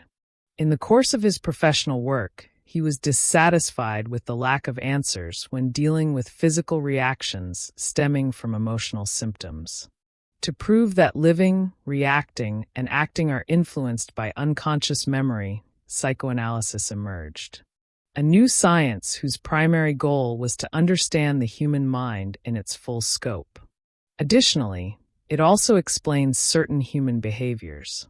When a psychoanalyst uses their investigative technique to conduct psychotherapeutic treatment, through the subject's free associations, they interpret unconscious contents of words, actions, and imaginary productions of a person. Furthermore, they help the individual discover themselves, all their fears, traumas, and repressions. By addressing these symptoms, which cause immense suffering and stagnation in life, the correct response for acting/reacting is obtained without harming the physical and psychological self. In conclusion, only with full self-knowledge can one achieve more rational self-control and more complete personal development. For it is only through it that the possibility exists for constructing positive and personal teachings for education and respect. Topography of Personality. We are still discussing Freud's first topography, or topographical theory. The topographical division of personality comprises the conscious, preconscious, and unconscious, as we have seen. Conscious includes portions of mental life that the individual can access immediately by employing their attention or focus. It also encompasses a large part, though not all, of the ego. Preconscious includes parts of mental life that can be brought into consciousness through an effort of concentration and a memory search. In the second topography, this part will mainly comprise the ego. Unconscious. It is unknown to the individual, although parts of its content may sometimes pass into the preconscious and from there manifest in consciousness in a distorted form, as symptoms, dream elements, etc. In the second topography, the unconscious encompasses the entire ID, part of the ego, and part of the superego. Next, we will examine the second topography or structural theory, which does not discard the topographical theory, but represents a new way in which Freud approached the human psychic system. In summary, unconscious, primary processes, representation of things, timeless functioning, ambivalent, and composed only of affirmations. Preconscious, secondary processes, representation of words and things, boundary between the unconscious and conscious. Conscious, secondary processes, representation of words and things, rational, temporal, and spatial language. Conceptualization of the structural theory. Freud referred to it in the years 1923, 1926, 1932, and 1940. References are scattered across various texts, but without systematic structuring. The systematization was left to Freud's scholars. To compare the topographies, let's revisit a framework discussed in previous modules. First topography. Model topographical. Instances ICS, PCS, CS. Second topography. Model structural. Instances ego, ID, and superego. What the structural theory consists of. The structural theory, or second topography, divides the psychic apparatus into ego, ID, and superego. These three parts can be thought of as follows. 1. ID, directly related to instinctual impulses. 2. Ego, more coherent and organized. It regulates or opposes impulses, mediating between them and the demands of the external world. 3. Superego, acts as a mediator, allowing the ego to develop in a socially acceptable way. The basis of each topography's organization. In the first topography, Freud divided the instances according to their degree of access to consciousness. In the second topography, the proposed division corresponds to what can be observed in the mind's functioning during conflicts involving instinctual impulses.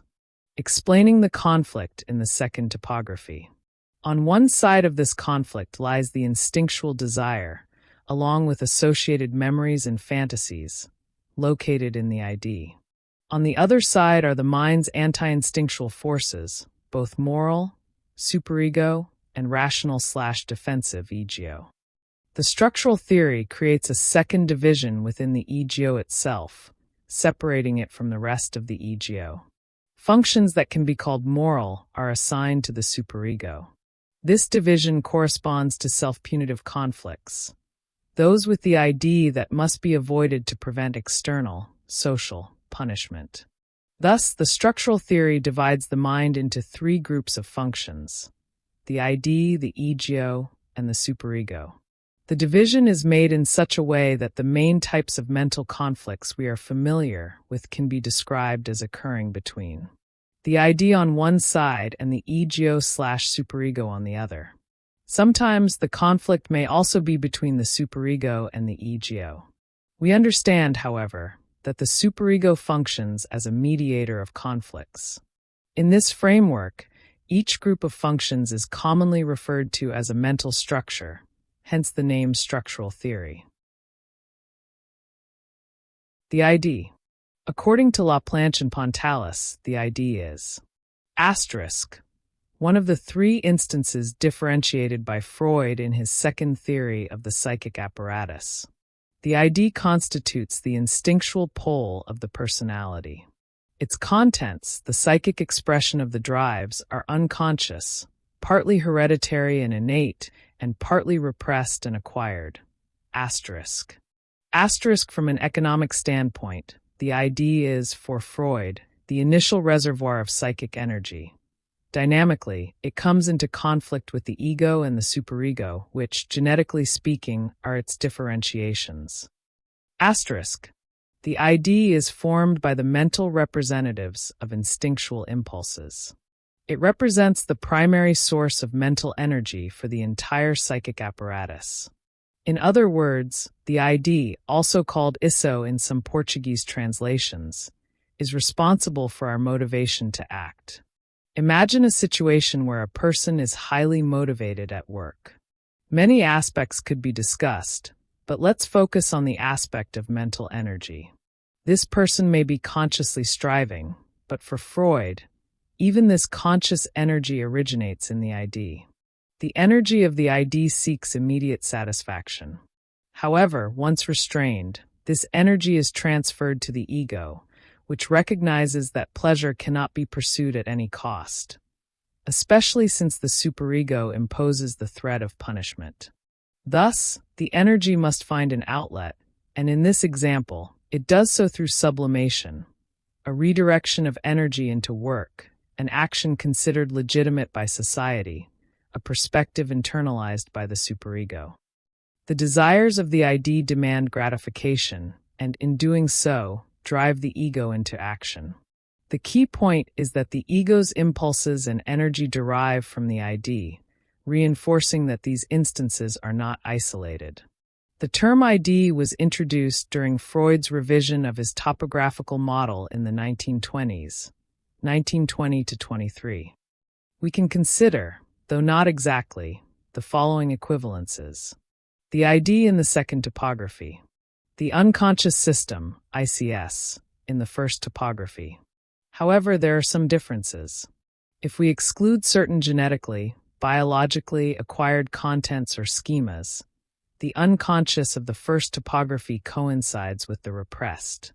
That is, the ID is partly composed of innate drives, present from birth, and partly of lived experiences, especially from childhood, that have been repressed.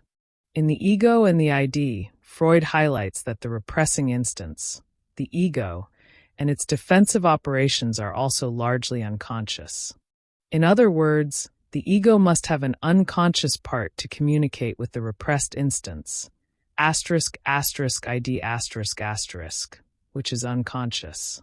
Thus, the ID now encompasses the same contents previously attributed to the unconscious, but no longer the entirety of the unconscious psyche, since the conscious and preconscious also have unconscious aspects. This is why defense mechanisms, in the new theory, do not target the unconscious as a whole, but rather the instinctual pole of the personality, the ID. In this sense, the ID is conceived as the great reservoir of the libido and, more broadly, of instinctual energy. The ego's energy also comes from the ID, since the ID is the reservoir of instinctual energy for the entire psychic apparatus. According to this theory, also called the duality of instincts, The energy of the ID is assumed to be of two types. 1. Aggressive energy, derived from the aggressive instinct. 2. Libido, derived from the erotic instinct. Does the ID have an organizational structure, an internal order? Freud himself stated that the ID was a chaos. It is filled with energy arising from the instincts, but it has no organization, produces no collective will. The characteristics of the ID were defined negatively. That is, by stating what it is not, in contrast to the ego's more discernible organization. In fact, Freud reassigned to the ID most of the properties that define the unconscious system, ICS, in the first topography. Primary process, absence of negation or doubt, subjective reality, instinctual regulation, ambivalence. The ambivalence governing the ID is now represented by the coexistence of two drives, the life instinct, eros, and the death instinct, thanatos. The ID's lack of organization is thus only relative. While it lacks the logical coherence of the ego, it still operates through a primitive mechanism characterized by the fact that contradictory impulses exist side by side without canceling each other out or diminishing one another. The absence of a coherent subject best characterizes the ID's organization, as emphasized by Daniel Lagake, a notion expressed by the neutral pronoun Freud chose to name it, suggesting something unknown and unreachable. Finally, the shift from the unconscious in the first topography to the ID in the second is best understood through their differing genetic perspectives. The unconscious derived its origin from repression, which, in its dual historical and mythical aspect, introduced a radical split within the psyche between ICS, PCS, and CS. Hence Freud's insistence on continuity, the progression from biological need to the ID, and from there to both the ego and superego. In this sense, Freud's revised conception of the psychic apparatus lends itself more readily than the first to a biologizing or naturalizing interpretation. The ego. Figuratively speaking, the ego is a differentiated layer that develops from the ID. For those who understand the psychic structure as a continuum, the ego is the part that emerges from the ID and specializes, even in childhood, to enable the subject to interact with the external world. Freud states, the ego is not sharply separated from the ID. Its lower portion merges into it. But the repressed also merges into the ID, being merely a part of it. The repressed is only cut off sharply from the ego by the resistances of repression. It can communicate with the ego through the ID.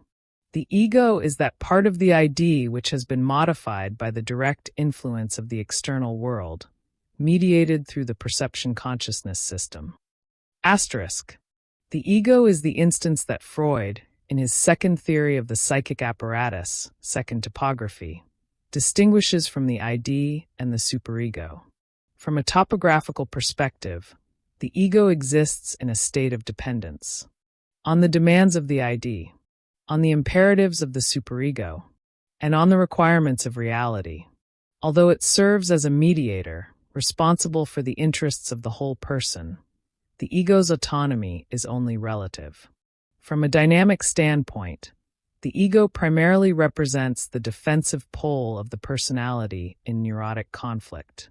It employs a series of defense mechanisms motivated by the perception of unpleasant effect, signals of anxiety, that must be avoided or concealed. The ego thus pushes this unpleasant effect into the ID, a place where it does not surface into consciousness, allowing the ego to move forward with practical life, despite the symptoms that maintaining this repression in the ID will cause.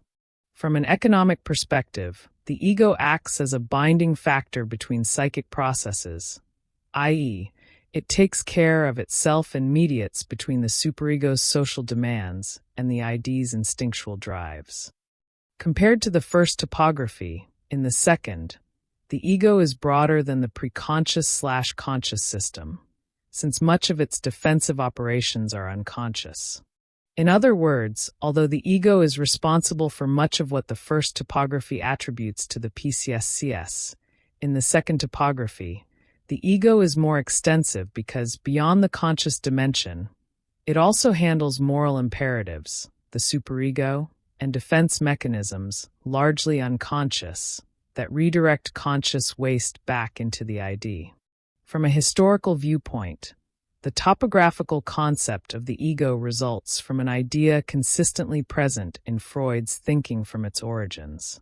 The ego's role in psychic life develops gradually. Initially, it is represented by a group of sensory and motor functions that act as obedient servants of the ID, serving as its representatives to the external world. Undoubtedly, numerous factors contribute to the ego's evolution into a coherent organization of mental functions. One such factor is the maturation of the nervous system. Equally indispensable for the ego's normal development are what we call good primitive object relations, referring to early experiences with caregivers capable of providing the infant with gratification and frustration in balanced, favorable doses. A particularly significant step in the ego's development is the acquisition of language, which Freud describes as an ego-mediated process that vastly facilitates thought. Do not confuse the ego with narcissism, narcissistic ego. The ego is essential for self-protection, psychosocial development, learning, and self-identification, knowing who I am. To achieve this, it transforms the instinctual energy of the ID into motivational energy for all human actions: work, art, religion, study, leisure, love, friendship, political engagement, etc. Narcissism, however, is a pathological condition of the ego, where libidinal energy is excessively directed back onto the ego itself, i.e., the subject invests energy primarily in self-love. The lover and the beloved coincide, leading to conflict with reality and a distorted perception of the world. The superego. Like the ego, the superego is not a completely autonomous instance separate from the ID.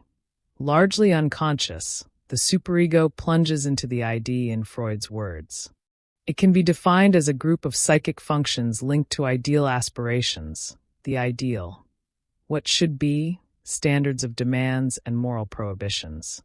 We might add that the superego encompasses the entire process of education and societal control, exercised both systematically and unsystematically. The Oedipus complex is a metaphor for the formation of the superego. The son desires the mother and competes with the father. But since he cannot defeat the father, he ultimately submits and seeks learning and self-development outside this relationship. But first, to truly be able to move forward, he must accept the father's hegemony. As a rule, both in psychoanalysis and common sense, the father figure is associated with morality, right and wrong, and sanctions for violating this morality, while the mother is attributed a more permissive and nurturing role. We find the Oedipal rival, the father, as the primary source of identifications that form the core of the superego. The same authoritative voice of the father will later be perceived by the child in other social contexts, in figures such as teachers, religious authorities, a priest or pastor. Advertising our ideals of consumption and aesthetics, the nation, rules and laws, and other sources of moral conduct standards and norms for social group functioning. Freud conceived the superego as a specialized part of the ego. Just as the ego develops from the ID, the superego would be a specialization of the ego, that is, a part of the ego destined to govern the internalization of behaviors, ideal standards, and punishments. The feeling of guilt is an example of rules that the superego has internalized in the psychic apparatus. In the book Civilization and Its Discontents, Freud states that, after surviving the Oedipus complex, the subject realizes they must accept delaying the immediate satisfaction of desire, ID, and admit external rules to enjoy the less explosive but more enduring, permanent benefits of mutual aid that, at least theoretically, life in society offers them. Typically, psychopaths are attributed the characteristic of not having an internalized superego and consequently lacking rigid moral rules or empathy, which is also an affection learned socially. Thus, these individuals give immediate satisfaction to their libidinal and instinctive aggressive drives toward other people.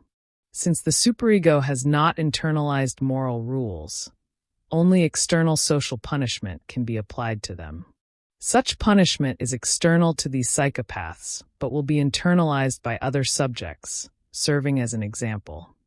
As punishment reinforces in others the need to have a well-formed superego. Thus, Freud establishes the notion of civilization, synonymous with culture. In opposition to barbarism, a context where the ID instincts of the strongest individuals prevail. Through the superego instance, Freud bridges the dimension of the individual with the sociological dimension, establishing psychoanalysis as 1. A therapeutic method. 2. A theory about the subject. 3. A way to interpret culture and socio-historical relations, a social theory. The activity of the superego can manifest in various ways. Thus, it can govern the activities of the ego, particularly anti-instinctive activities, delaying pleasure, according to its moral standards. The superego also functions in a way that generates, within the ego, feelings of guilt, remorse, or a desire for penance or reparation. The functioning of the ID. The ID constitutes the instinctual pole of the personality. Its contents, the psychic expression of drives, are unconscious, partly hereditary and innate, present at birth, and partly repressed and acquired, resulting from life experiences. From an economic standpoint, the ID is, for Freud, the initial reservoir of psychic energy. The term ID was introduced into psychoanalytic terminology by George Grodek, who in turn borrowed it from Nietzsche. Freud legitimized it in his book, The Ego and the ID, by assigning it a specific conceptual content. The ID is composed of the totality of instinctual impulses. It has an intimate connection with the biological, from which it draws the distinctive energies that, through the ID, acquire their psychic expression. The tendencies of the ID coexist independently and are not governed by any unitary organization. Everything that develops in the ID is subject to the primary process. Thus, it is ruled by the pleasure principle and is, in essence, the primitive being without restraints. This brings us to the question of the instinct, considered a continuous internal stimulus that, when adequately responded to, produces specific gratification.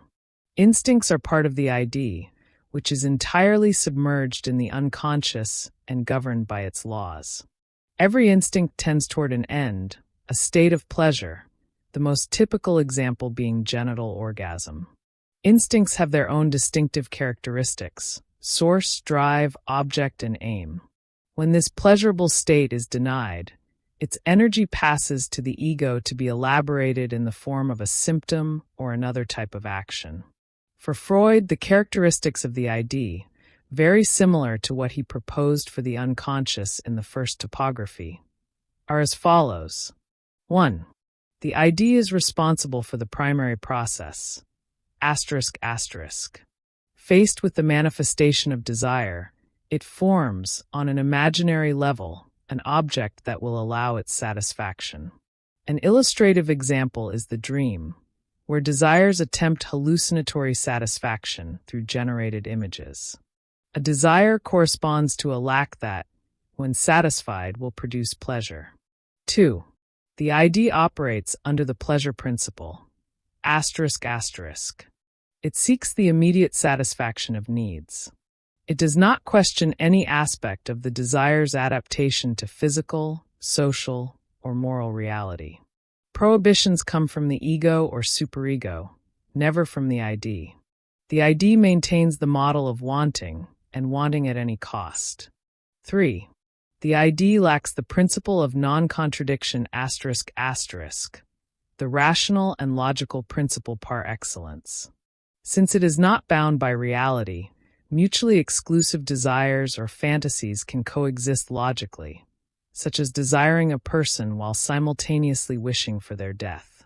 Without the civilization imposed by the ego and superego, the barbarism of the ID would prevail. Dreams are the best way to illustrate the ID's processes. In them, we can be both dead and alive at the same time. We can walk into fire, yet the fire feels cold. We can be in two places simultaneously. Since the principle of non-contradiction does not exist, all things are possible at the level of the ID. 4. The ID is timeless. The only dimension of experience is the present. There is no past or future.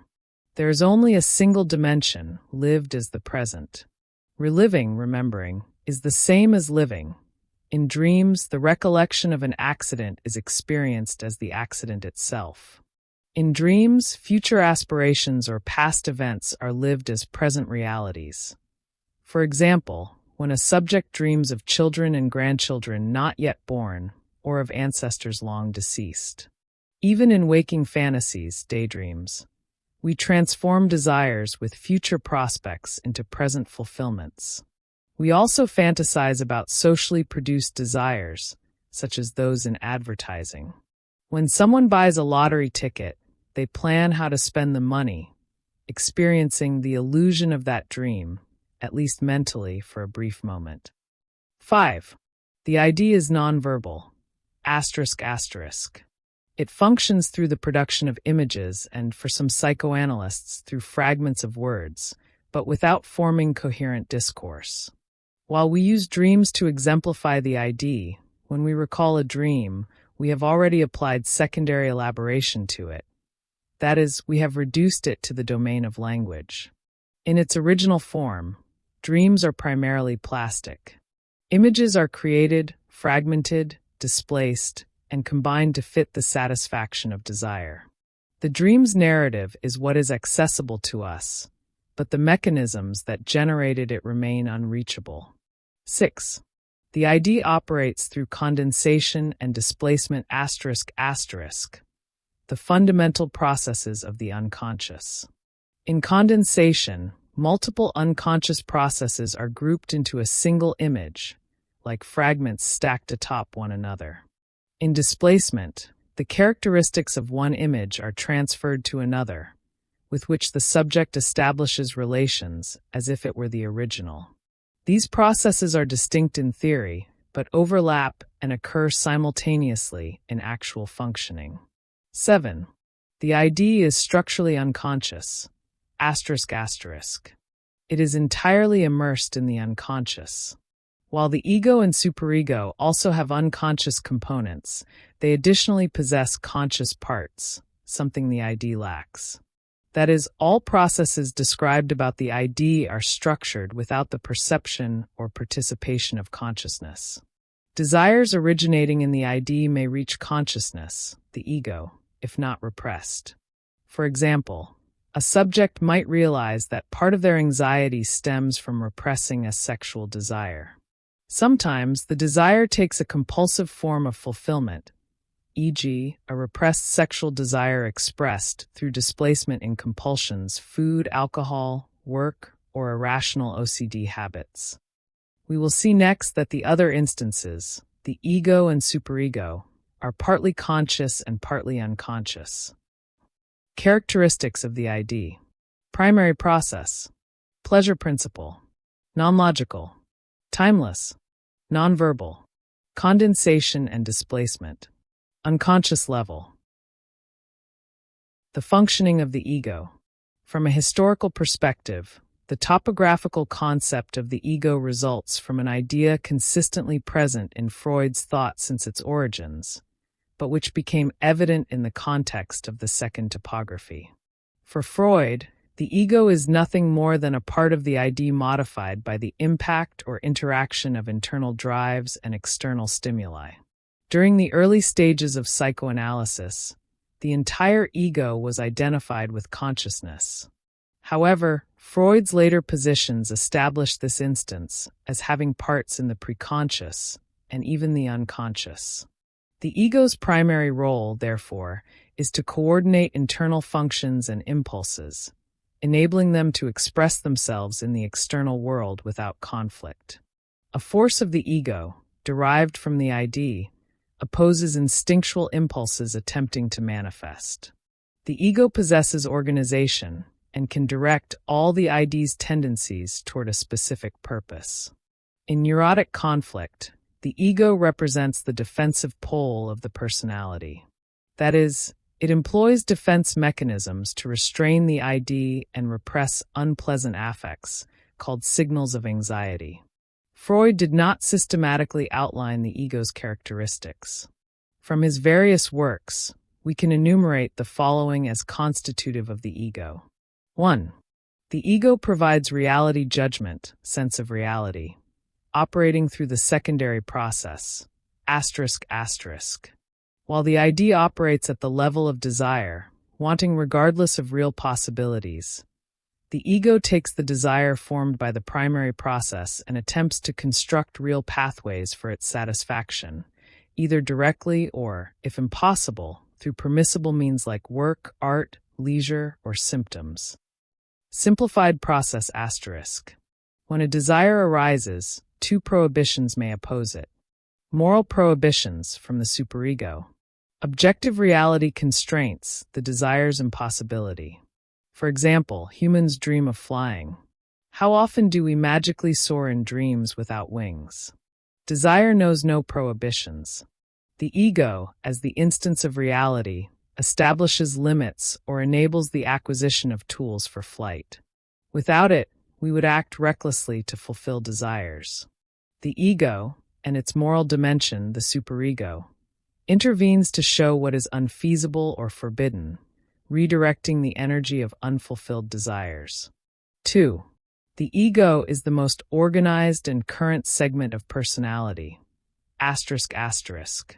Current in the sense of being present, what we recognize as ourselves. The ID is an archaic phylogenetic structure, while the superego contains prohibitions rooted in evolution, e.g., taboos against incest, patricide. Moral values are internalized from social groups, family, school, religion, media. The ego synthesizes these into a unique adaptation to the present world, creating the illusion of individuality. 3. The ego governs synthesis, ***. This includes all logical mental functions, memory, operational thought, technical skills, which psychoanalysis attributes to the ego. While Piaget studied the epistemological construction of reality, psychoanalysis focuses on how affective disturbances disrupt these functions. 4. The ego controls motility, bodily movement, ***. Mastery of the body, praxis, is an ego function. When the ego is weakened by affective disorders, bodily coordination becomes impaired, e.g., hysterical paralysis, restless leg syndrome, or temporary immobilization after emotional shock. 5. The ego organizes symbolization, ***. The ID's primary process is plastic and non-discursive. The ego's secondary process structures language, reality perception, and discourse genres, enabling communication and shaping subjectivity. 6. The ego is the seat of anxiety, ***. Though anxiety may originate in the ID, it manifests in the ego. As the adaptive instance, the ego detects real and psychological threats. Anxiety is classified by its source. Real anxiety, fear. A biological response to tangible danger, e.g., adrenaline surge for fight/flight. Neurotic anxiety. The ego's dread that ID desires will override reality, e.g., fear of losing control to violent or sexual impulses. Moral anxiety. A punitive sense of guilt imposed by a harsh superego, condemning even imagined transgressions, e.g., religious guilt over sinful thoughts. Characteristics of the ego. Secondary process. Reality principle. Logical, synthesizing capacity. Temporal. Verbal, discursive, organizes symbolism, controls motility. Governs self-image, I am. Negotiates with the ID to fulfill desires, hence the site of anxiety. Conscious and unconscious levels. The functioning of the superego. For theorists, it is a part of the ego that belongs to healthy mental development. It is integrated with the ID and ego, compared to a filter or sensor, and is influenced by religious principles, culture, people's history, etc. This status for living well in relation is called conscience or voice of conscience, and has been known in psychoanalytic nomenclature since Freud's 1923 publication, The Ego and the ID, as the superego, the third of the instances that make up the psychic apparatus in Freud's structural theory. To make it clearer, let's use an image pertinent to popular imagination. In the scene common in cartoons, where a little devil and a little angel try to convince a person, one on each shoulder, the little devil would be the ID, its libidinal or aggressive desires, its instincts. The little angel would be the superego, its rules of conduct. And the concrete person would be the ego, which will mediate the conflicts between the superego and the ID, addressing them as much as possible. The superego represents all moral restrictions and all impulses toward perfection, the ideal of what is right, what is beautiful, etc. Knowledge of its existence and forms of action constitutes a great help for understanding different symptoms, human social conduct, human sciences, sociology, pedagogy, arts, history, economics, philosophy, etc., and acute social problems, such as delinquency and criminality. According to Freud, the formation of the superego correlates with the decline of the Oedipus complex. The child, having renounced the satisfaction of their Oedipal desires marked by prohibition, transforms their investment in parents into identification with the parents. That is, the child internalizes the prohibition and moves on with their life, seeking other objects, people, things, profession, etc., to invest their desire. An unresolved or poorly resolved Oedipus complex, phallic phase, tends to underlie a weakened superego. On the other hand, an extremely rigid superego imposes unpleasant results on the subject and society, such as anxiety from self-demand, self-punishment, self-flagellation, exacerbated perfectionism, inaction, difficulty in making decisions and taking actions, low self-esteem from not achieving ideal standards, a tendency toward authoritarianism, fanaticism, the annihilation of others' desires, anthropocentrism, and disrespect for diversity, cultural, sexual, racial, and gender. In summary, the functions of the superego are self-observation, self-criticism, moral conscience, dream censorship, the main influence on repression, and the exaltation of ideals, creation of standards, such as moral and aesthetic ones. Characteristics of the ID. Primary process. Pleasure principle. Does not follow logic. Timeless. Nonverbal. Processes of condensation and displacement. Unconscious level. Characteristics of the ego. Secondary process. Reality principle. Follows logic, holds synthesizing capacity. Temporal. Verbal, discursive, organizes the symbolic, controls motility. Responsible for our self-image, I am, and negotiates with the ID the possibility of fulfilling desires, hence also where anxieties are formed. Conscious and unconscious level. Characteristics of the superego. Secondary process. Reality principle. Follows logic, holds synthesizing capacity. Temporal. Verbal, discursive, organizes the symbolic, especially in relation to morality and standards. It is a derivation of the ego, hence has much in common with it. Receives, organizes, and internalizes rules of conduct and ideals. Conscious and unconscious level. Personality and its dynamics in structural theory. The psychic energy, mentioned earlier, appears subjectively in manifestations of strength, motivation, and enthusiasm. It is universally and indisputably recognized, but also untranslatable in physiological terms.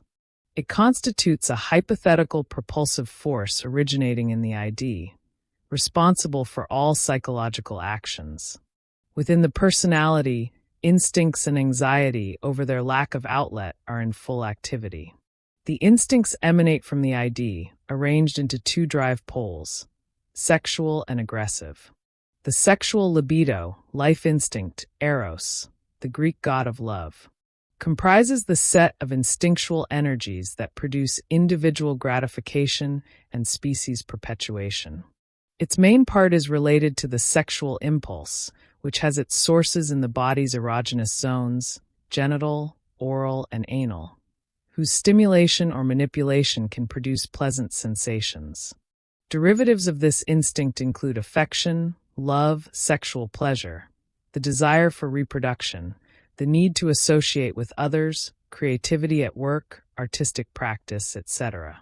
The aggressive death instinct, Thanatos, the Greek god of destruction, comprises all destructive and hostile forces of the human psyche, and its derivatives include the impulse for self-affirmation, ambition, competition, the desire to win, the impulse to rival and triumph.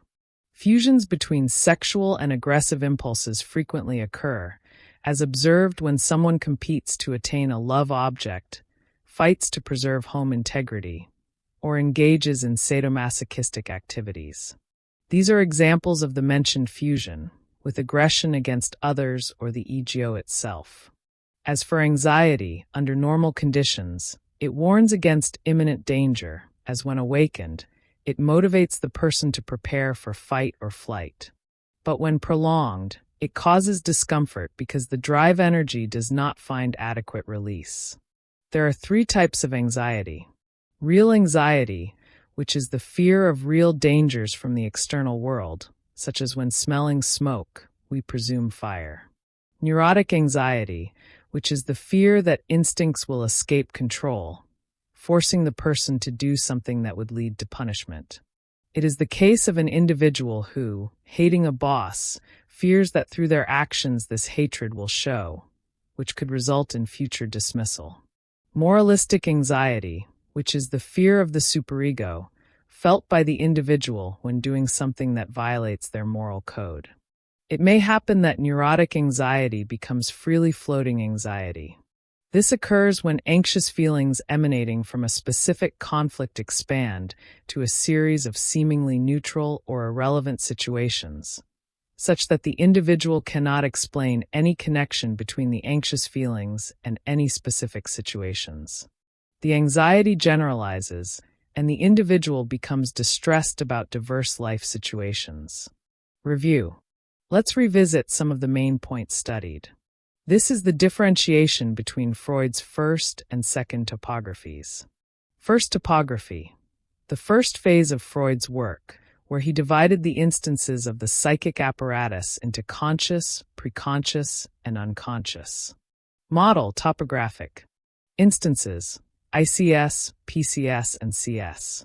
Second topography, the second phase of Freud's work, where the author established the instances of the psychic apparatus as ID, ego, and superego. Model structural. Instances, ID, ego, and superego. These are the three instances of the psychic apparatus according to the first topography, topographic model. Unconscious, ICS constituted by repressed contents that do not have direct access to the PCS/CS system. Primary processes, thing representation, timeless functioning, ambivalent, and composed only of affirmations. Preconscious, PCS an instance that maintains contents accessible to the conscious level.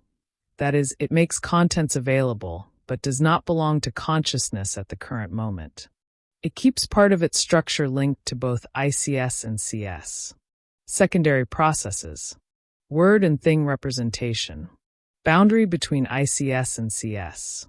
Conscious, CS the instance that relates stimuli/information from the external and internal world. It is responsible for perception, attention, and reasoning. Secondary processes, Word and thing representation. Rational, temporal, and spatial language. The three psychic instances according to the second topography structural model. ID, the deepest and vastest psychic instance, which contains reserved psychic energy, that is, the drives that, here, are governed by the pleasure principle, in pursuit of desire satisfaction, indifferent to reality and morality. Primary process. Pleasure principle. Does not follow logic. Timeless. Nonverbal. Processes of condensation and displacement. Unconscious level. EGO. The psychic instance whose main function is to seek a balance between discharge of excitations. Guided by the reality principle, the EGO is a regulator that seeks to address desires, considering the objective conditions of reality. Thus, it stands between the satisfaction of the ID and the impossibilities arising from the superego. Additionally, it acts as a supervisor of psychic processes, preventing excessive psychic suffering that could lead to disorganization, as seen in dream censorship. Secondary process. Reality principle. Follows logic, holds synthesizing capacity. Temporal. Verbal, discursive, organizes the symbolic, controls motility. Responsible for our self-image, I am, and negotiates with the ID the possibility of fulfilling desires, hence also where anxieties are formed. Conscious and unconscious level. Superego. The psychic instance that seeks moral regulation conditioned by social and cultural demands. It emerges with the internalization of contents such as limitations, prohibitions, and authority, generally from the relationship with parents. Secondary process. Reality principle. Follows logic, holds synthesizing capacity. Temporal. Verbal, discursive, organizes the symbolic especially in relation to morality and standards. It is a derivation of the EGO, hence has much in common with it. Receives, organizes, and internalizes rules of conduct and ideals. Conscious and unconscious level.